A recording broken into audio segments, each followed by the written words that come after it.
if you returned home and you found me dressed like a geisha, Okay. our relationship would be over. Why are you dressed like a geisha? It doesn't matter. It matters. What if I'm studying to we're become not an doing actor? this. You would have told me we're not doing this go opening. No. What's wrong with you? Look at you trying to get me in trouble. I'm not You know what you're doing.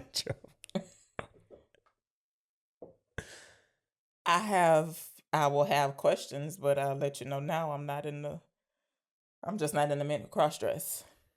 Oh, but wait, I thought the geisha are the people who they actually have sex. Yeah, I'm not saying I'm performing the actions of a geisha. I'm just saying I'm dressed up like one. And it's because of why? You going out for a role? Maybe I'm studying. Okay, well then, fine. But if that's you telling me you would like to cross dress, I'm not. I just don't happen to be in the middle. What if I Stop, please. I couldn't take it. I could tell. Whew. Yeah. Okay, so this brings me into what I wanted to discuss. Do you know, were you thinking at all, why are there no women in kabuki, or you already know? I did not bring a lot of knowledge into this film about kabuki beyond the white makeup. Yeah.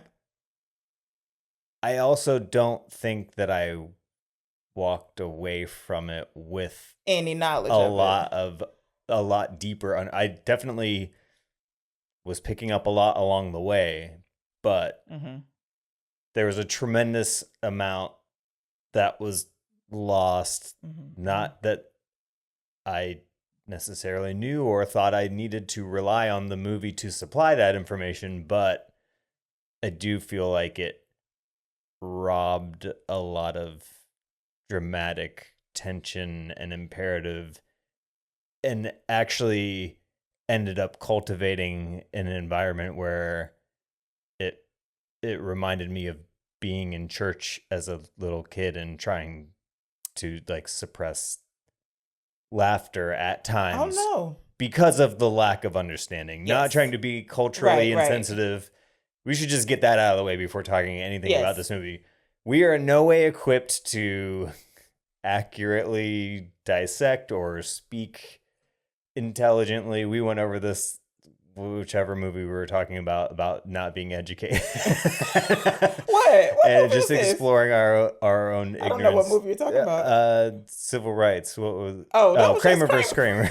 Yeah. Okay, but that's different. Yeah, so that's our ignorance of our own cultural failings.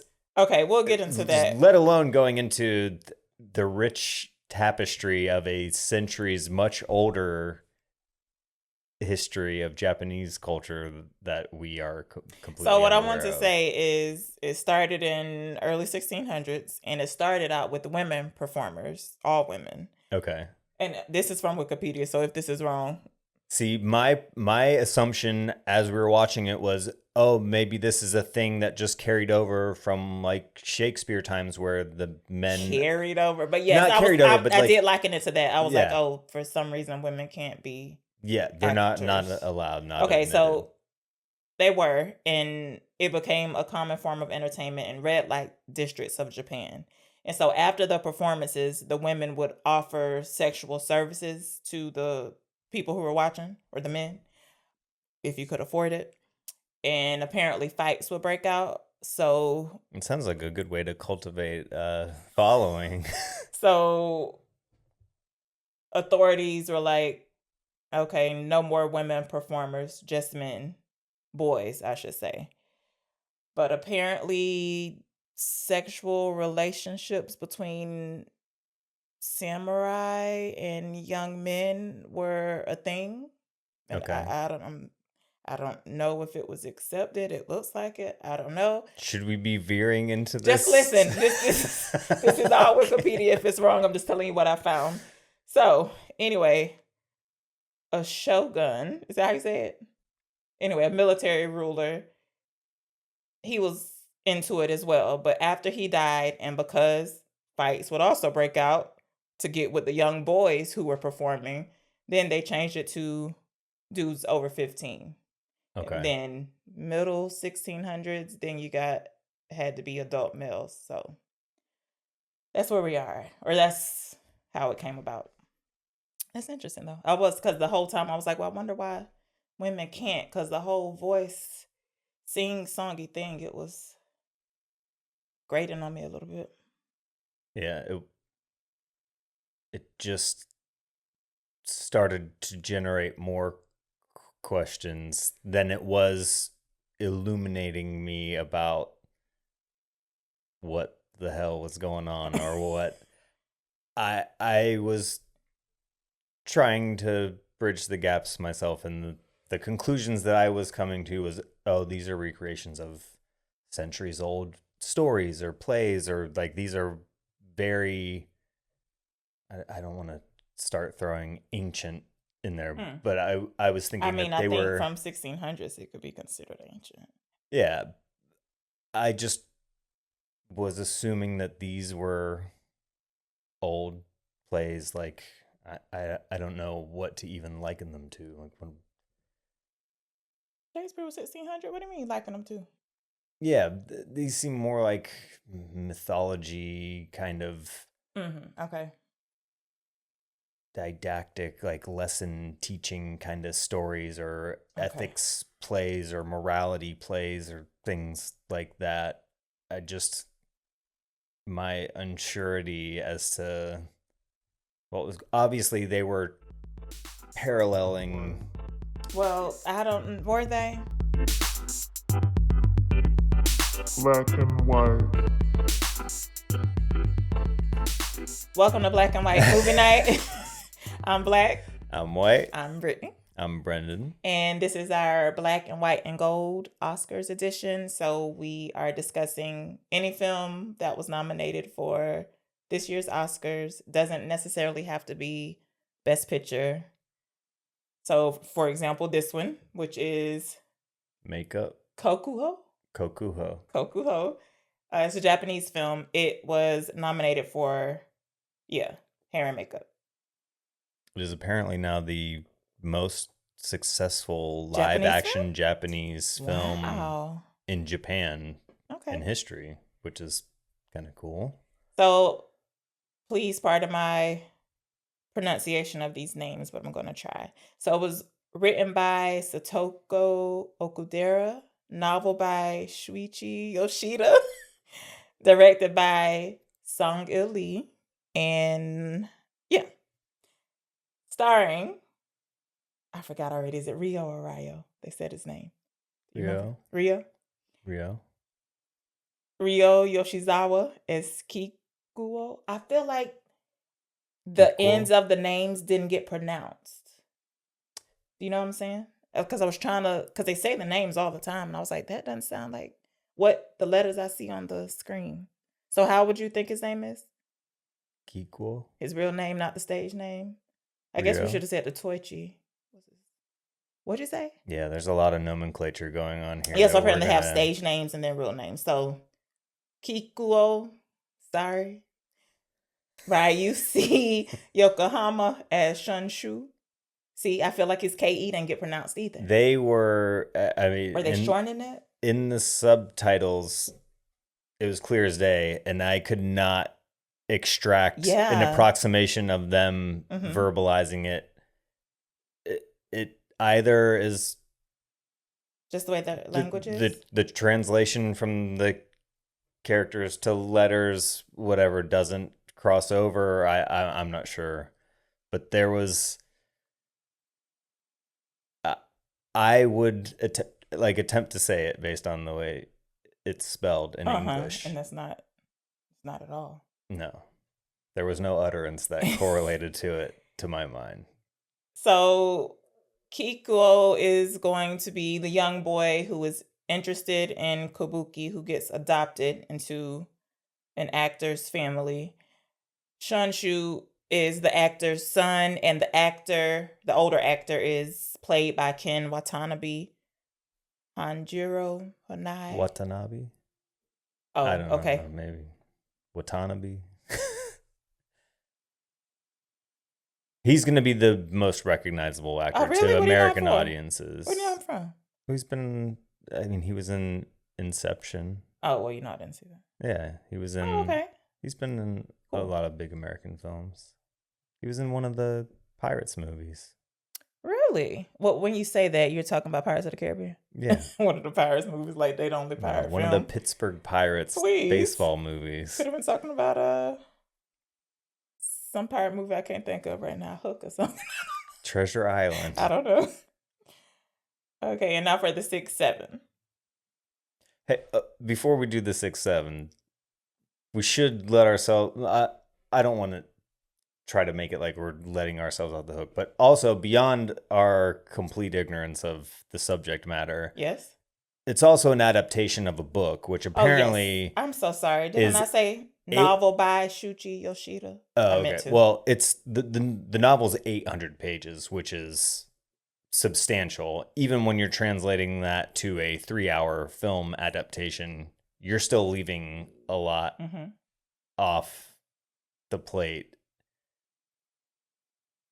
And there are time jumps in here all over the place, spanning 50 years. So the story arc too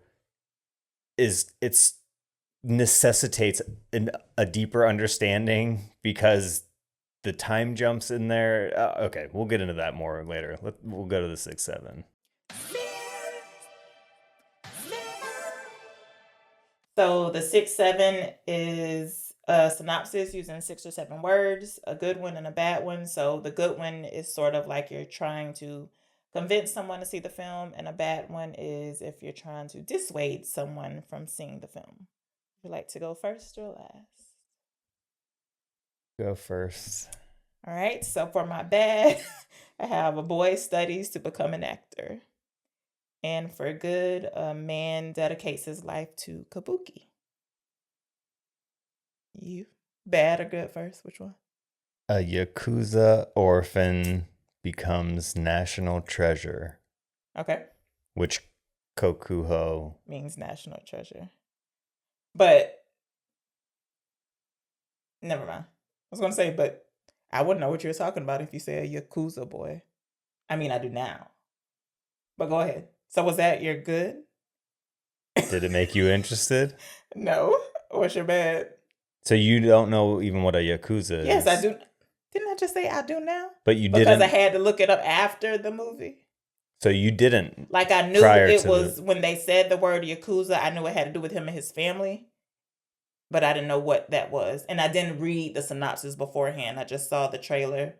Do you want to share what you learned in case other people don't know what it is? Maybe I don't know everything. I just thought that was the name of the gangster family. I don't know. Gangsters. Oh, okay. Yeah. I was like, I don't know. Okay. Japanese men acting like women in kabuki. Okay. Fine. None of those interested me, but I did know the word. Well, let me say, I didn't know the word kabuki. I was familiar with the word kabuki, but only as the name of a restaurant in LA that serves sushi. Oh, yeah? They didn't dress. I didn't go. Oh, you didn't go. I doubt it. I didn't go. Oh, no, actually, me and Linda did go into the restaurant, so I don't know. You're peeking in the window and. It wasn't that type of. I don't think this place is for us. No, it wasn't like that. It wasn't themed or anything. So, actual synopsis, if you're interested, from IMDb. In post-war Japan's economic boom, gangster family-born Kokuho Tachibana finds himself adopted by a kabuki actor. Despite life's challenges, he develops into a gifted performer. So, you knew about the LA restaurant. You didn't know it had any link or what kabuki was. You just I didn't bother knew the looking name. it up now. Mm-hmm. But do you remember the gag in Tropic Thunder when Ben Stiller trying to adopt that little boy? Well, no, his character is an actor in the movie, and he gets captured by the drug lords. Right. And they force him to reenact his movie that they love. Yeah, but he was playing us. What's the politically correct term we decided on? Simple Jack. He's playing Simple Jack. Okay. You just say. Yeah, but I still remind me of the words. You I said them last time. Differently abled? Differently I don't know. abled. I don't Okay. even know if that's right. Okay. But they're making him do it in the kabuki Voice? style. Oh, okay. But just, I mean, he has the white face makeup, and they make him wear like the straw wig. That's what it's that all is. just Okay. kind of, them using I can found see a picture of what you're materials to talking try to about do now. it. Yeah. Okay, cool. So you knew what kabuki was. Yeah, that's how Americans portray kabuki style theater. Horrible. Yeah. So like, love, hate, can't believe. You're gonna tell me one thing you like, one thing you love, one thing you hate, and one thing you can't believe. I liked seeing this movie with you while also imagining what the experience would have been like had you gone to see this By movie myself. by yourself. I don't even know. I It's love funny. I can't. I don't know. I couldn't picture what I would have done if you weren't there. It's not that I turned to ask you a lot of questions, because I didn't. It's up at the end when I turned and I was like, "What is Kokuho?" But I didn't ask you anything else. the oscillation between looks of confusion and consternation that just contorted your face at every big sweeping moment. Oh, were they big sweeping moments? I felt there were, or there were instances where you can tell when something is going for that, whether or not they're achieving it, or you're feeling what it's trying to relate to you. Okay, but why does that make you like seeing it with me? It just threw a different dimension onto the Enjoyable. experience of watching it, because I was struggling with my own inability to figure out what the film was trying to say. Mhm. And I don't think there is the idea in the arts in general of going for some sort of like artistic truth, or like truth in art. Would you agree? Yeah, okay. To that premise? And I feel like the exploration of that idea in here was interesting and enriching, but it didn't really. I halfway through, not knowing that it was based on a novel, I was like, you know what? This better be about a real guy, because that would make these decisions make more sense. I mean, he has a illegitimate child. Hey, you getting way off of what you like and love. We still on like? No, I think didn't we start going into love? You didn't say I loved. So I didn't know you had switched to love. So what's the sentence you love? I loved how it introduced me to something that was completely foreign to me. Okay, look at you still. Even if it didn't do, or even if it didn't accomplish it enough job of making me understand it, it definitely. So here's what I was grappling with the entire time, especially during the kabuki scenes, which were the most fascinating part. Oh. Because when the movie score would sweep in and there was no dialogue being attempted They were just by doing the the actors, scenes. and you couldn't hear the musicians that were accompanying them in the theater playing, you just had like the movie score. When that was happening, and it has this, you could get that sensation of the movement and the sweeping, and it's very, I don't want to say hypnotic, but it is captivating to watch when that was happening. And then it would buzz out of that and have the like the plunky strings, which again, ignorant, I don't know what those instruments are, but it's like bling blong bling. Yeah. And then they're delivering this dialogue that's supposed to be, I mean, they show them repeating it, and it's supposed to be a very emotionally charged scene of whatever they're doing. But having to come in completely cold and see a man playing a woman doing this dramatic scene and trying to approximate a woman's voice and doing like what at many times during the movie registered me as a funny falsetto attempt at a woman's voice. It completely upended any dramatic charge that those scenes had to me. And that's where the, you know, a kid laughing in church where it's like, I know this is I know there's nothing that's supposed to be funny about this, and I can't help because I don't have any attachment to that history or that aspect of their culture. So that is,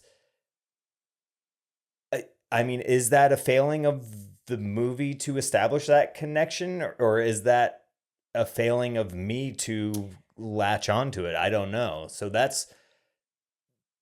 but the fact that it got me to a point where I was having to wrestle with that idea, I think that is, you know, a sign of it being a strong movie, even if I didn't connect to it. I'll address that when I get to my section. I love that it created a conflict within me where even though I didn't feel connected to it, I was constantly fascinated by it. Okay.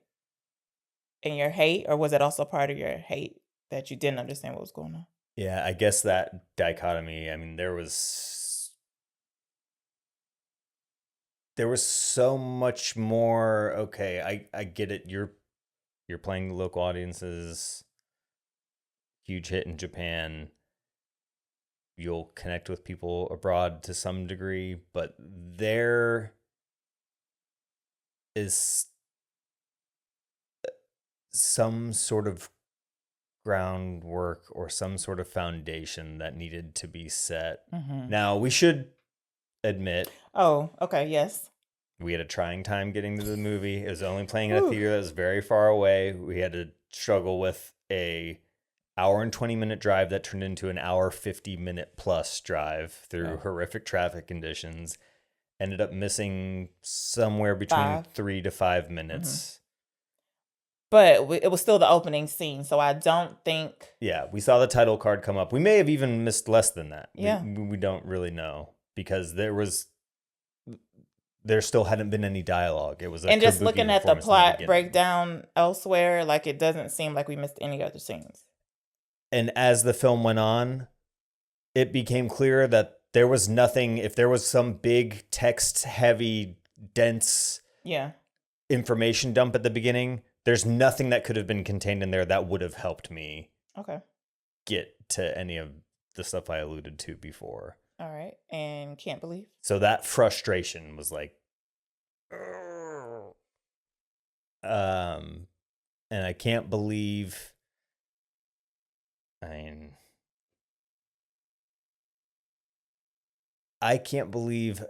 out the gate, it puts you at odds with, okay, we are in the modern world of progression and ideas, and I don't have any hangups about androgyny or men playing women or anything to that degree. But there was a confusion generated right out the gate with the opening scene of a Yakuza gangster having like his son. The opening scene is a Yakuza gangster, and we have The Sopranos TV series where it's all machismo and misogyny and having his son what? His son playing a geisha kabuki. That didn't faze me at all. I didn't care. I thought that's what it was. They just have people playing the role. Yes, but knowing that he's a Yakuza gang boss, you didn't think that was a curious thing that his 15-year-old son is pretending to be a female. He's not 15 yet when we see him, I don't think. Yeah, he's 15 when he goes to... 14, maybe. Because a year passes before he gets sent with Watanabe. So yes, but then even past that, when they go to visit the dude at the theater, it's been 7 more years past that to get them to 15. No, it doesn't. It No. doesn't matter. No, I didn't think anything odd, and I couldn't get a grasp on if did anybody. Well, I guess it was like, did anybody revere kabuki actors outside of the acting community? Like, was it a big deal all over Japan because people are watching the Sun talk on the news? I'm like, okay, is it really that? Yeah, and that's Like, I don't know. so watching an interview with the actor and the director, yeah. and they're talking about how Kiku, it's who played Kiku. creating this new resurging interest in kabuki theater. People are going back to the theater, and it was dwindling and dying in their culture to a degree, and not understanding even the way the movie presents it, what the relevance is of like, are these people like, is this the best job you can have? Yeah, ever? are they rich? Are they wanting for money? Because then at times it jumps into a spot and he's like performing at a restaurant on the side while people are eating and passed out drunk, taking a nap. I don't know. I bet this would have worked great as a series. I'm just gonna put that out there, and I don't even, because there's so much that I got left out and that I needed time to relate to, but this didn't. Yeah, it wasn't enough. Yeah, but it was too much. Yes, because there's this. Okay, we'll keep getting into it more. You do your like, love, hate. Can't this believe. Is the silliest like, but I color grading. I just during the kabuki scenes, like, they're bright and lively is all I'm saying. Mm-hmm. So I like that. I loved, like you, that I got a peek inside of a world that I had absolutely no clue about. Mm-hmm. So like I said, I only knew the word from the restaurant.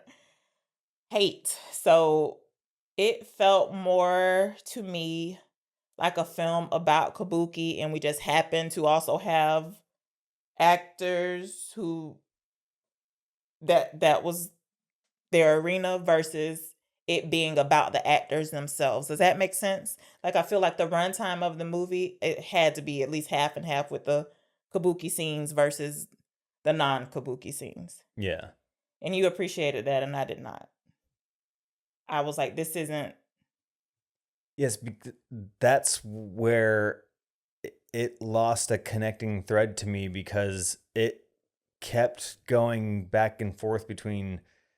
Okay, it starts off with the tragic death of his... I mean, was it even tragic? He's a gang boss, so I guess violence is kind of... Did you know he was a gang boss? Yeah, they said it, Yakuza. That's what those tattoos were. I know. How did you know that when you were watching the movie? You knew they were a gangster from the jump. They said Yakuza, yeah, and I knew from the tattoos. Like, I did know that. Okay. I was like, who are these people jumping? These people eating at a restaurant, minding their business. But okay. Yeah, so you not knowing that, you was like, what is happening? Yeah. And then I was like, oh, is he stuck in the times because he got knives, but this man got a gun? I was like, what are you doing bringing a knife, a sword to a gunfight? More ignorance on our parts. I don't know what the short swords they were using first, and they're like, picking up the tables and using the tables as shields, and I mean, it was cool. It generated some intensity right out the gate, and then somebody pulls out a gun and uses a gun, and I was like, oh, what year is it? Yeah. Again, not it probably, sure. But it probably did. It kept showing the different years, so it probably did show the year at the beginning. Markers, yeah. So yes, with that saying that, I feel like this movie was an hour and a half too long. Yeah. So again, it starts off with Kokuhô. Sorry, Kiki. And it seems like the entire arc of the movie is going to be, his character and jumping to the end, which, I mean, it goes without saying. We're going to discuss all aspects of the movie, so if you don't want to learn other stuff like how the movie ends, then jump ahead or wait until after you watch to listen. I mean, I feel like they're only showing it one more day in lots of places. I don't know. So the conclusion the movie arrives at is like his unending dedication to the craft and the art of kabuki made him shed all of his tethers to like the earthly realm and all of his. I mean, he encounters his illegitimate daughter as an adult, and she's like, "You made that deal with the devil," and Well, they show that part in the they trailer. show that scene in the movie too, of him like standing there with his daughter, and he's like, "I made a deal with the devil to be the best kabuki guy," but then it's showing, and it felt forced. Like I didn't feel any connection between him and the brother, and they tried to bring that in, and they have that very the brother. You mean the friend? When you say the brother, like they were like brothers. Yes. Okay. They are definitely being portrayed as brothers. So he's the apprentice of this guy's dad, and they're both kabuki actors studying under his dad, Ken Watanabe. And then they have a falling out because he excels. What are you doing right now? Saying why the movie was too long for you? No, I'm just saying the connection between them. So the conclusion at the end is that he dedicated himself so fully to the craft that he transcended art in kabuki and whatever. They illustrate it much better in the film than I'm going to try to remember after struggling through it earlier. And him being estranged from his daughter. But then it goes through painstaking lengths to have this huge dramatic scene with the diabetic, gangrene-footed son, and it's so emotionally charged, and they're crying through it and struggling, and the pain of that, and it's like, what are you trying to harp on here of showing his connection to this guy, then jumping ahead later and showing like, oh, well, yeah, the only way he could really be the best. It just, none of those moves made any sense to me. Like, and then when he falls out of standing, the arc it's going on is like, he's so good at this that the dad picks him instead of his own son to take up his mantle within the kabuki arts. And then the son runs away for 10 years and then resurfaces, and there's all this nepotism, and apparently kabuki is hereditary and passed down through genealogy, and I don't, all of that stuff just got so lost in the mix to where I just came up with a big, we heard somebody, well, you didn't hear, I did, a woman like collecting herself, and you also said she could have had a cold. It was after what was supposed to be like the big beautiful scene, the big beautiful ending with the snow that reminded him of when his dad was shot. And logic dictates that the woman was collecting herself from crying at the end of it. Even ends with the line of like, beautiful or something like that, didn't it? To be honest, I don't know. Yeah. You were done with it. You were ready. I remember him dancing on the That was a stage. great enjoyment for me too, was knowing, because of the way the movie was, that it was going to end with some big grandiose kabuki ending that I knew was going to be a big to you and land nowhere. I mean, the grimacing that you were doing during, it was like, we held on the trees for, you saw them. Why we held on the trees for that long? You know what I'm talking about? There was one spot, and I was like, what is happening? I don't remember. There weren't a lot of trees. There was just one time that it held it out. I was like, was this a glitch? Like, what is happening? I looked at you, and you laughed, so you knew what I was talking about, but now you can't remember. All of this that you said is my can't believe how incredibly lost I was during the movie. And I don't want to say that certain films are only for certain cultures, but I'm 200% positive that if I was Japanese, I would have appreciated this movie much more than I do. Because I don't, but you know what I mean? It made me curious to see a kabuki performance in full, because it seemed so... I wasn't. This snippet was enough for me. I mean, we're not... And it did try, because it tells you, it gave you the title of the kabuki. What do you call it? It's not a film. Play. Yeah. And it tells you what it's about. at the beginning. Well, like there's the featured players, the kabuki actors, but then there's also people on stage who are meant to, they're not part of it, but they're there the whole time. They're just waiting for portions of the stage direction where the actors will come up to them and they like undo stitches to like have layers of the wardrobe, maybe, yeah. And all that stuff was really interesting to me. The stuff that was more interesting, that would have drawn me in more, is stuff that just kind of part of the package, part of the presentation. And I would have been more fascinated to learn more about that. Like when it started, whenever he starts his apprenticeship and they're having to hold those poses and he's getting like drawn on where his muscle groups where he's supposed to be holding the different poses, and like your bones will remember.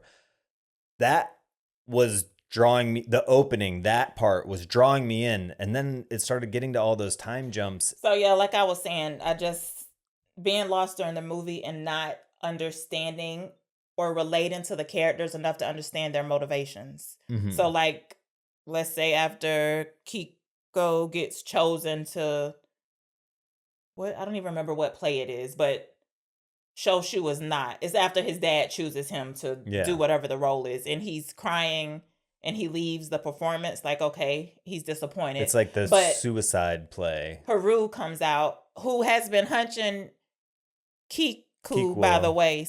And she's been friends since they were little. She said, like, I can't live without you. She even has a tattoo. Yeah, she gets the same tattoo or similar tattoo. So when she goes out to comfort him and he says, I'm not running, and she says, I know. I'm like, that's great, but what are you doing? Why are you leaving? Besides, like, okay. And then they disappear for 10 years. Yeah. And like, why does she go with you? Is she in love with you? She feels pity for you? Like, And when he's a kid, they go to the geisha house. I have no idea. And that girl comes right at him. She's like, I'll marry you. Like, I'm in it. I see you have the potential to be a great actor. Yeah. He said nothing. He's done nothing. And then, and a lot of people along the way are like, we see how good you are. And but at least they saw him act. And the movie is presenting as like, this guy is going to be Kokuho. He's going to be a national treasure. So none of the parts where like he was struggling made sense to me. It seemed like the arc was going to be an easier arc, and again, not knowing the source material, would have been to just keep on that track of like the fallout with the brother that he grew up with. So when I thought it was going to be that way, when they go to visit the current national treasure, no, I'm sorry. When Kiko, when he goes to the dad after the year or whatever has passed and the son is there with him, the son is looking in the mirror, but he's looking at Kiko and he makes his face. I was like, oh shit. Yeah. But no, they became tight with no problem. So I don't know. Yeah. And even the elder statesman guy, and he looks at me, he's like, your beautiful face, it will get you in trouble. Something like that. And then I don't know. Yeah, the part where it got into his hardships and the backlash stuff. I still don't understand what happened. None of that made sense to me. Okay, let's get into the plot. Like You ready? Okay, yeah. So, like we said, it opens Kiko. Kikuo. Kikuo? Kikuo. Kikuo. Kikuo is performing. I'm probably getting it wrong too. Is it even his dad's restaurant? I don't know. They're at a building. His family's there. This famous actor, or kabuki actor. Mm-hmm. Ken Watanabe. No, his character name. Hanjiro? Hanai. I'm just going to call him Mr. Hanai. The third. Okay. And does Kiko get... they like second. Bestow their names on. Does I it go didn't forward understand this at all. All right. I'm glad I'm usually slow, but I was like, I don't know what's happening. When they started revealing that they have their character names, then they have the stage names, and then they like inherit names from other people at a different point, I'm like, you're going to be not having any of this. Okay, so he's performing on stage with another dude, but and they're done. He's portraying a geisha. Yes, so they're done. They go backstage. His mom is like, oh, Mr. Hanai wants to meet you. And he's like, oh, that's great. So as they're washing the makeup off, They hear some commotion. Turns out another gang is attacking his family's gang. The mom tells the actor dude to keep the boy safe, so they just go to another room. We see his dad fighting. Dad has a sword. He pushes somebody out the window or something. And then he turns and he sees his son. He's like, watch me. It's like, all right. Don't take your eyes off of me. Yeah, but he can't hear him. Anyway. We don't know. But before he can do his final death blow, I don't know. Well, even still. The dude's already dead.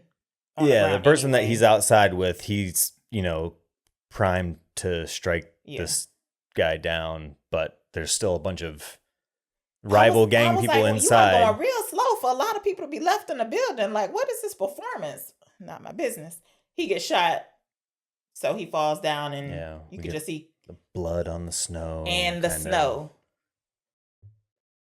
Which I just got to jump ahead. He tells the interviewer at the end, he's been searching for this scenery all my life and I can't describe it. Really? You don't think it looks like white flakes falling like when your daddy died? What's he talking about? He can't describe it. Yeah, but that's maybe something he didn't want to get into with the... Okay, so next thing we see is there's some voiceovers going while action is happening. There's Haru saying, I'll follow you wherever you go. He's with the other dude. He's getting a gun. But there's also a stick. I don't know what that weapon's called. It was a sheath knife, like one of those little half sword things. Like that's what he took. You could see the blade. He had taken the sheath off as they were approaching. But he has the gun at first, but then he decides to use the sword and the other dude has the gun. Yeah, they switch and then they're walking up on people leaving a restaurant or a building. They're going to avenge his father's death, apparently. Yeah. And it cuts right there when they're about to attack, and it jumps to a year later. Oh, okay. Yeah, and then it's explained in a throwaway line like, he failed. You avenged your father's death, didn't you? That's brave. I tried, but I failed. Yeah, it's like they were walking up on like 6 grown men. I don't know who were presumably the attacking rival gang. And Haru she's watching and she's like, "What are you doing? Where are you going?" Yeah, so like what? They just laughed it off and like, go on, kids. Took their gun. Like, we don't know what happened. Might have been a neat scene to see that play out. I bet they go through it in the fucking book. So next time we see him, it says a year later, we're arriving at Mr. Hanai's house. The wife, some man. Who is that man? What does he do? Assistant? I'm sorry, sir. I don't know what his role is. He's the actor's assistant. Coordinator guy. I don't know, but he's bringing Kokuhô to meet the wife. And she's just asking about him. What does your stepmom want you to do? And he was like, I respect her wishes. But he was like, what do you want to do? Yeah, he's like, all the women in my family died of the bomb disease. Oh, that's horrible. The A-bomb disease, it says. Ew. So, whoops, our bad. He gets introduced to Mr. Hanai. Yeah, she must take him to a performance or a theater or something. That's when he meets him. We do see him perform. They do the 2 lions. Yes, him and his son. Was it him and his son? I don't remember. Oh, it's him with somebody else. Okay, and it's a cool performance. Seeing them all geared up. That was my favorite costume. One of the things that was especially captivating about, and something that maybe is why it's endured for hundreds of years, is there is something more transformative about having that white base paint that mutes whatever features you have, creating something different in a stage performance. To me, I've been to a few plays, not many. I am able to enjoy them. I don't think I've ever caught the theater bug or anything like that to go see a bunch of stage productions. There's a different artistry to them. Mm-hmm. But there was something more engrossing about this, to where you don't feel like you're watching a person putting on an act. It does feel like you are watching some different, they're dressed up like lions or something. So them in those costumes it lessens the effect because the human features are dulled. Does that make any sense? It does. I didn't feel that way, but yes, it does. Yeah, because there's something different that happens to your brain if you're watching another person versus watching like a puppet or somebody that is so shrouded in makeup or costume that you can't quite identify their So there is a different way to get lost in expressions. that, or some sort of surrender that happens for your suspension of disbelief. So that was something cool that I hadn't considered at all. And that first, because the opening scene is kids doing it, and then you're showing him doing it in a professional setting. That theater, the theater where they performed, that big theater, that was cool. I really liked the way that looked. What do you mean, have the runway into the crowd? Yeah, the big wooden stage and the way the seats were laid out, and I don't know, they made great use of that theater. So Kiko is watching this, and you can see he's amazed. We fast forward, I don't know, maybe a year. It doesn't matter. Him and the son are practicing. Yeah, they're being trained. Yeah, you can tell it's a big deal because the dad keeps hitting them like when they're not holding the pose correct. Yeah. Do it again. And you can see pre-existing marks and bruises and stuff. And they're laying it out like, oh, Kiko loves it. He's singing the praises of being there. He's like, I don't even need to sleep. And he tells that to Haru. Yeah. He goes to see Haru. And he's like, sorry, I haven't come to see you. So we know that he's dedicating a lot of time to it. It shows that him and Shanshu have became close, so they're friends. Really, I'm telling you, I feel like nothing really happens except the dancing. That's explained. So after that, they get cast. I'm skipping a lot, but really nothing happens. You don't need to try to go beat by beat. We're not going to remember it. Into a show, and they look like they're a big deal. Their popularity is rising. We can see that the son is, I don't want to call him a party. Yeah, he's showing up hungover, fucked up, and he's like, I woke up on the floor of a bar. He doesn't mess up, like he's still able to do what he's supposed to do. There's another thing too about the ritual of preparation, like them doing their own makeup and getting ready. Like we discussed this before in something else, I don't remember what, about the clowns Joker. creating doing their own face. They come up with their own face to put on.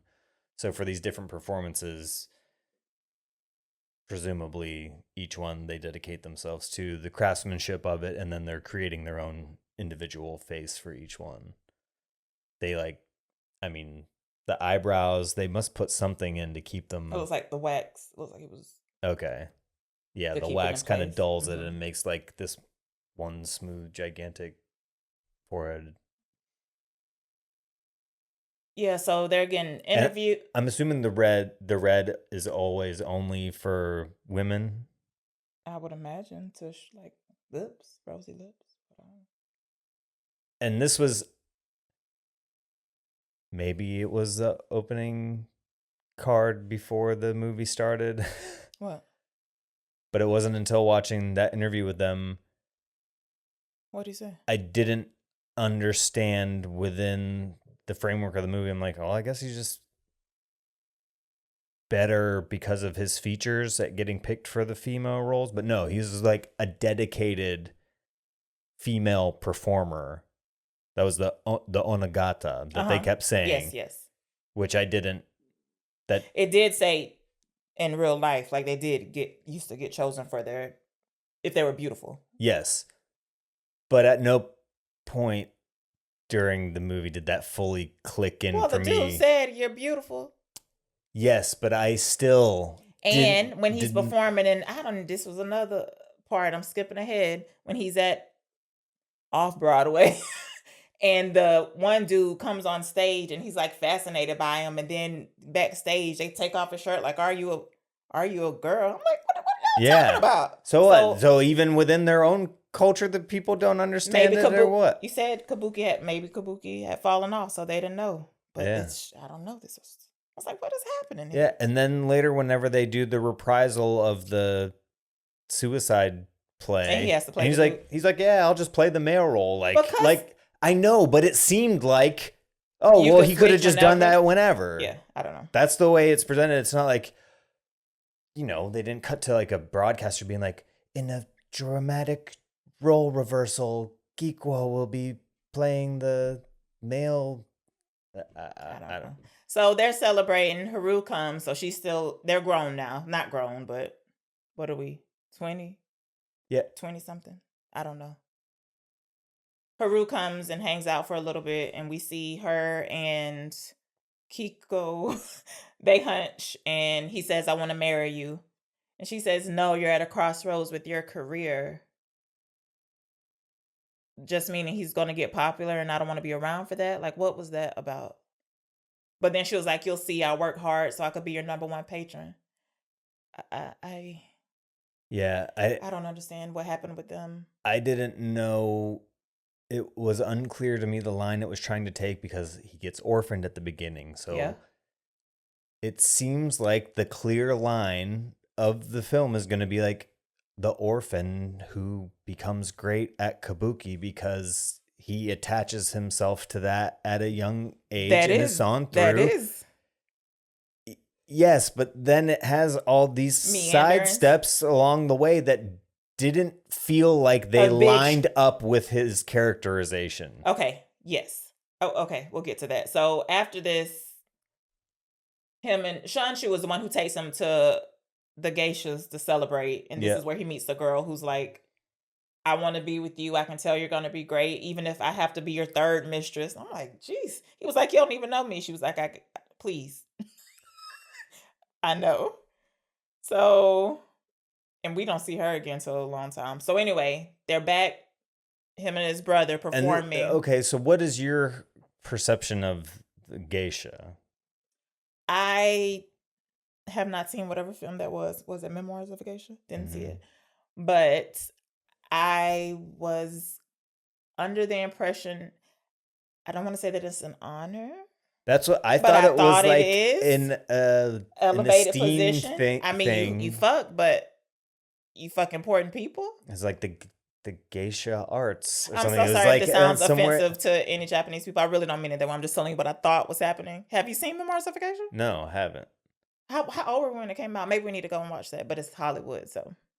I didn't have any association with it in my mind of it being like a disreputable, dishonorable. So when it gets out of, they have an illegitimate child. I'm like, yeah. So like, there's a part later, he has a child, an illegitimate child. Okay, wait, because it's not that far away. Can we just get to it? Okay. So the father takes them to go see the national treasure at the time. He tells Kiko that he's beautiful, but be careful, that could get you in trouble. He's doing the Heron Maiden. Heron Maiden. And they're watching and they're completely transfixed. Yeah. And he sees the snow falling in his view. He's a monster. But a beautiful monster. Yeah, and Shoshan says, but a beautiful monster. And skipping ahead to the end, like that's what Kokuho ends up performing as the final piece, as he inherits the mantle and is okay. doing So then the a little time passes. The father gets into an accident. He has to choose his replacement. They're both excited because they think the son is going to be the one to get his name, the father's name, but he chooses Kokuho. Yes, and then this is a problem for me in the hospital where he's telling them, and he doesn't say why. He doesn't say he's more passionate. He doesn't say he's more talented. He just says, I made my choice. This is how it's going to be. I'm like, well, why? I mean, it would have took one line. Yeah, and the movie up to this point has shown his son to be comparatively shrugging it off, fucking around. But he's still good. Yeah, and there's no part where they show the son being like, yeah, I know I party, but and you know, they so you didn't think he wanted it. They show him as being like, yeah, rebellious against it. Like I'm gonna say against it, but he has other things going on. It's not the most important thing in his life, we can say. And it's not until Kokuho's performing the suicide play. Yeah. when he gets up and starts crying leaves, and and leaves, Haru runs follows out, him. and he's like, I don't want to be a pretend actor. I want to be a real actor. Yeah, and then like, they run what? away, and then he's gone for 10 fucking years. So after that, that's when we go to Kiko, and he's visiting this geisha. Yeah. And the city's have like having a parade for him for getting Yes. bestowed the mantle of Right. And they have a little girl. So again, making it clear, the movie is making it clear up to this point that like everybody is okay with this. Everybody is okay. Okay with what? With him taking the father's. Yes, the mom has a problem. Her. She's like, my son. And evidenced by this parade, it seems like he is culturally accepted as like everybody loves him. What a great performance. Everyone's like, wow, after he performs. Okay, wait, because you're finna skip ahead. So we see that he has a daughter with this geisha, but as the parade is going on, and there's a scene from the trailer. She's like, what are you praying for? You're praying to God. You're asking him for a lot. He was like, I'm talking to the devil to make me the best. Anyway, so she cuts loose from her mom and follows the parade. She's calling out daddy because they were just having a conversation, and he acts like he can't see her at all. He's being pulled in I don't know what those are called. It's like it's not a rickshaw, but it's like a something. It wasn't horse drawn. It was, I don't remember. Right? I don't know. It was on wheels. So at that point, I didn't think it was him not wanting to acknowledge that it was her daughter. I thought it was like, this is ceremonial. You should not be talking to me. That's what I thought too. I did not think it was any sort of like, I can't be associated acknowledge with that. Yeah. Okay. And the geisha was a good looking girl. She doesn't look like, I don't know. Yeah, it's no trash, no like gutter trash. She looks like, hey, come right over here. Like, no one needs to know about. He came from a Yakuza family, and that seems to be known to people to a degree. He's got the. So I don't know. A lot of stuff. That's a cool story. Like the Yakuza kid and the geisha becoming like the biggest thing. That sounds interesting. Yes, especially since it's come to find out a completely fictional narrative. Like it would have made more sense if it was like, oh, this was a real guy. Well, I can't. These story beats. I'm saying. That. Oh, okay, yes. Because if you're making it up, this is like not interesting stuff to make up. Like this was. So, the announcement's out. We're at the ceremony. I'm supposing where it's supposed to happen, where he gets the name officially. Mm-hmm. This was maybe the best scene in the movie to me. Okay. Or the one that got me the most, because all we know is the cultural relevance of the kabuki based on the fact that that there was a parade. The theater's always full. They're having the parade. Okay. Like he's talked about getting interviewed, things of that nature. So we just know the sanctity of it. It's again likening it to something like religious almost, as far as like sacred. I guess we could say. Yes. Oh, you said sanctity.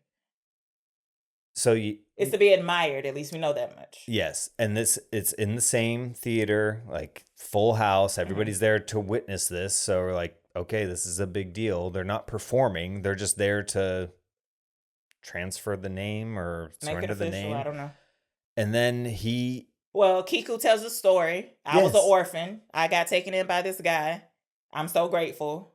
Yeah, and then Ken Watanabe, what is his character's name? Mr. Hanai. Haraji. Anyway. He also says some words before he gets They're all like on their knees and then kind of in a bow. Like they're all lean with forward. Their fans in front. And then Ken Watanabe like comes up, and the thought initially to me was that he was overcome with emotion. He's having an emotional moment. It sounded like he was crying. That is drawing him out of, the position you're supposed to maintain. Yes. And so seeing the moderate amount of training scenes of the like hitting and whipping and like your bones will remember even if you can't, that sort of rigidity and reflexiveness on the stage. Like, you always keep your composure. Like, don't lose the thread, even if you're not doing a kabuki show. So you're thinking, oh, he's not going to be able to do whatever part of the ceremony is, and he's actually having an emotional moment. Oh, the wife has mentioned that he has diabetes. Oh, yeah, he can't see. She says you're half blind from diabetes. Okay. And she also told Kiko to not accept this honor of getting his name. Yeah. It was for my son. And he even says to Mr. Hanai, yeah, what about Shoshu? He was like, if he wanted it, he would have been back by now. It's been 10 years. Yeah. Okay. Now, I think at the this, ceremony. at this point, I think it's been 8 years. Either way, not important. So, yeah, it seems like he's choking up or something, like his lips quivering. We don't know. And then, boom, he coughs out a bunch of blood. And it's immediate emergency. Like, everybody breaks formation. They don't call the ambulance yet. They're just like, close the curtains. Yeah. And he's trying to go against it. He's saying, like, no, it's my stage. This is my stage. But after that, the only name he can say is Shanshu, which is his son. That's all he keeps repeating. Yeah. So Kiko is saying after he gets pulled away, because they finally say, call the ambulance. I say, I should have been called the ambulance. But anyway, he was like, I'm sorry. I don't know who he's talking to. I thought he was just saying, I'm sorry that this is happening to you. The national treasure is there at the end, and he turns to Kiko and gives him this look like, how dare you, or something. Yeah. And then after this, we find out that everybody's saying he stole the title. Yeah. Suddenly everything is scandalized, and then the illegitimate kid comes out, and it's like tabloid fodder. And at this point, it's like the 80s. Shoshu comes back. He's giving an interview. Everybody's watching on TV. I'm like, oh, is this? Yeah, and he's like, I was nationwide? Performing at hotels and stuff, and now I'm with Haru. Think everybody's help over the years, kindness of strangers, is how we made it. Yeah, and then now, like, everybody hates... Yeah. And he can only get pickup roles. He's no longer a star. Yeah, so none of this felt justified. Yeah, again. And this is part of the time jumping around where it's just like... I mean, it does. We're just supposed to assume that stuff got worse in the meantime, and I don't know. None of it. This goes back to a fundamental in films that I return to again and again. Is like, just because the film tells you something or does something to demonstrate, like, hey, this happened, accept it. Like, that does not mean that it's good or that it did it right. Okay. So, like, just him suddenly... We have no idea what happened. Being in a shit position, and, like, people kicking him in the restaurant afterwards thinking that he was a real woman. Like, oh, wait, you're skipping a little bit. So I know, but I'm just saying this downward spiral... It was not justified with what they showed us. Yes, I think you're about to go into the uncle... Yes. Okay, so... We've learned he can't pick up any roles. They're just walk-on roles. Yes. And it's spoken of in the film prior to this about, like, we've mentioned it already. The blood? Oh, no. Oh. We should talk about that, because that was a good scene. Even though I was stifling my laughter because I was, we're in the seats that recline. I'm reclined all the way back and you're sat straight up. So I kind of have you a little bit in my peripheral as I'm seeing the screen. And okay, let's back up a little bit. So this is when he's doing the suicide play. Yes. And Mr. Hanai has came in. He goes to his son, Shoshu, and he says, you have my blood, so you're protected. Because like you were saying, I guess kabuki is passed down. If you don't have blood, and what's it's on the trailer.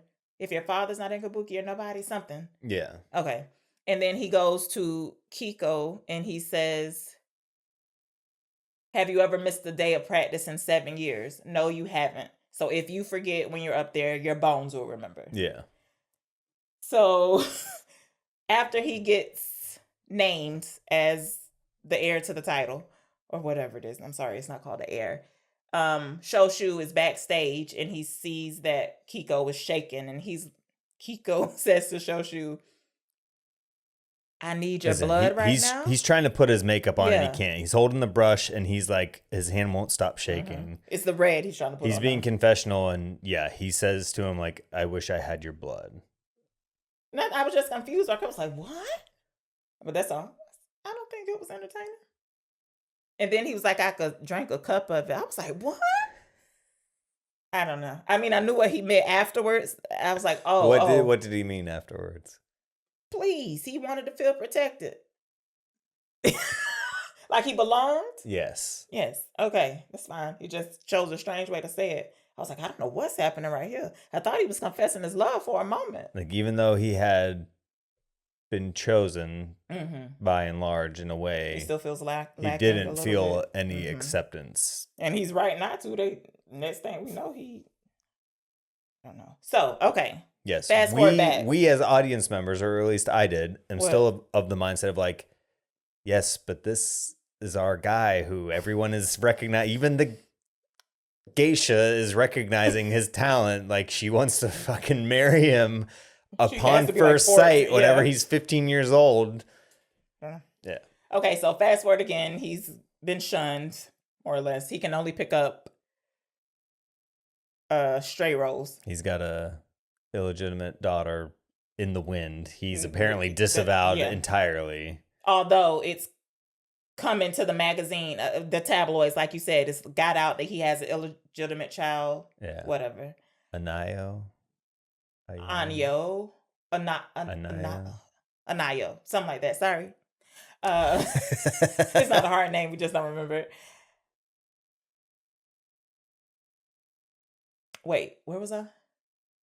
Oh, so yeah, a girl comes running up, looking at the picture. She does not look like Haru.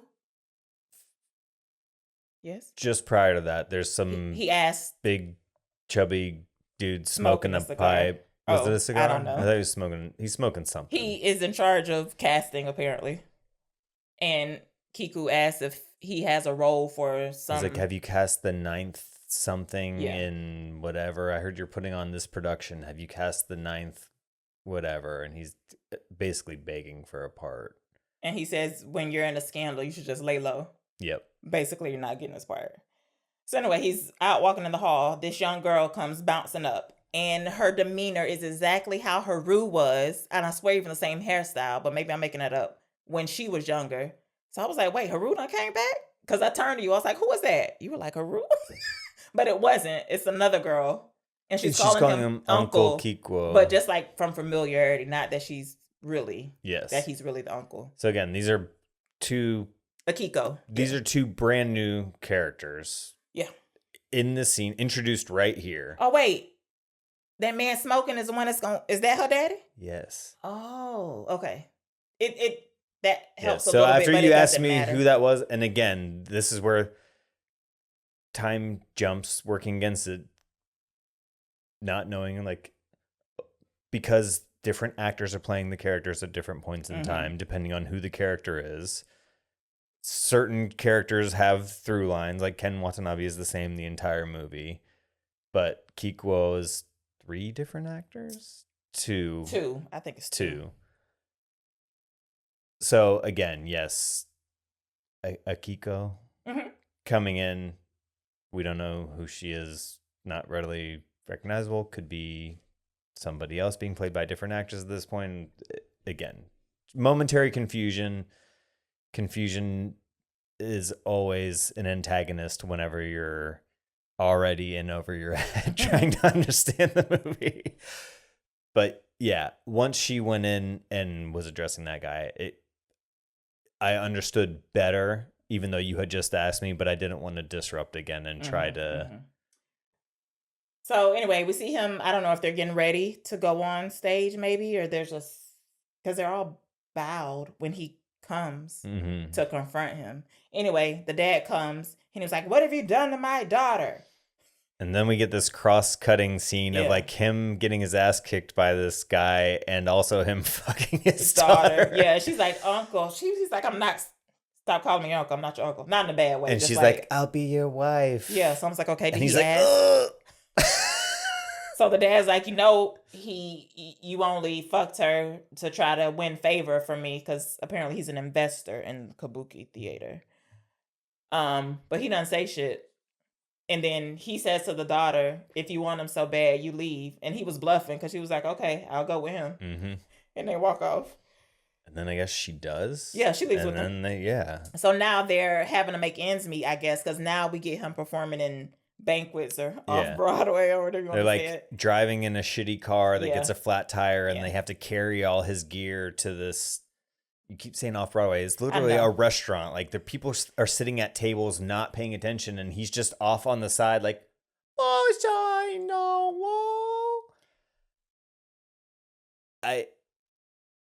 what would you, I mean, you would never go back there again. If you went into a restaurant and there was somebody by themselves off on the side performing traditional. No, I liken that to there's background music live music at a restaurant that I don't pay attention to. Okay. That's what that was for me. And he loves it so much that this is the only way he can do it. So he's going to do it. Yes. Him doing this would have served this purpose more, I feel like, if it would have happened before he got the earlier. title. Like, it didn't make sense in the arc of his character here to me. It didn't. Well, what do you mean? What did you want him to do? He has no other skills that we know of. What do you want him to do? He loves it so much. This is what he's going to do. Yes. That makes this acceptable to me.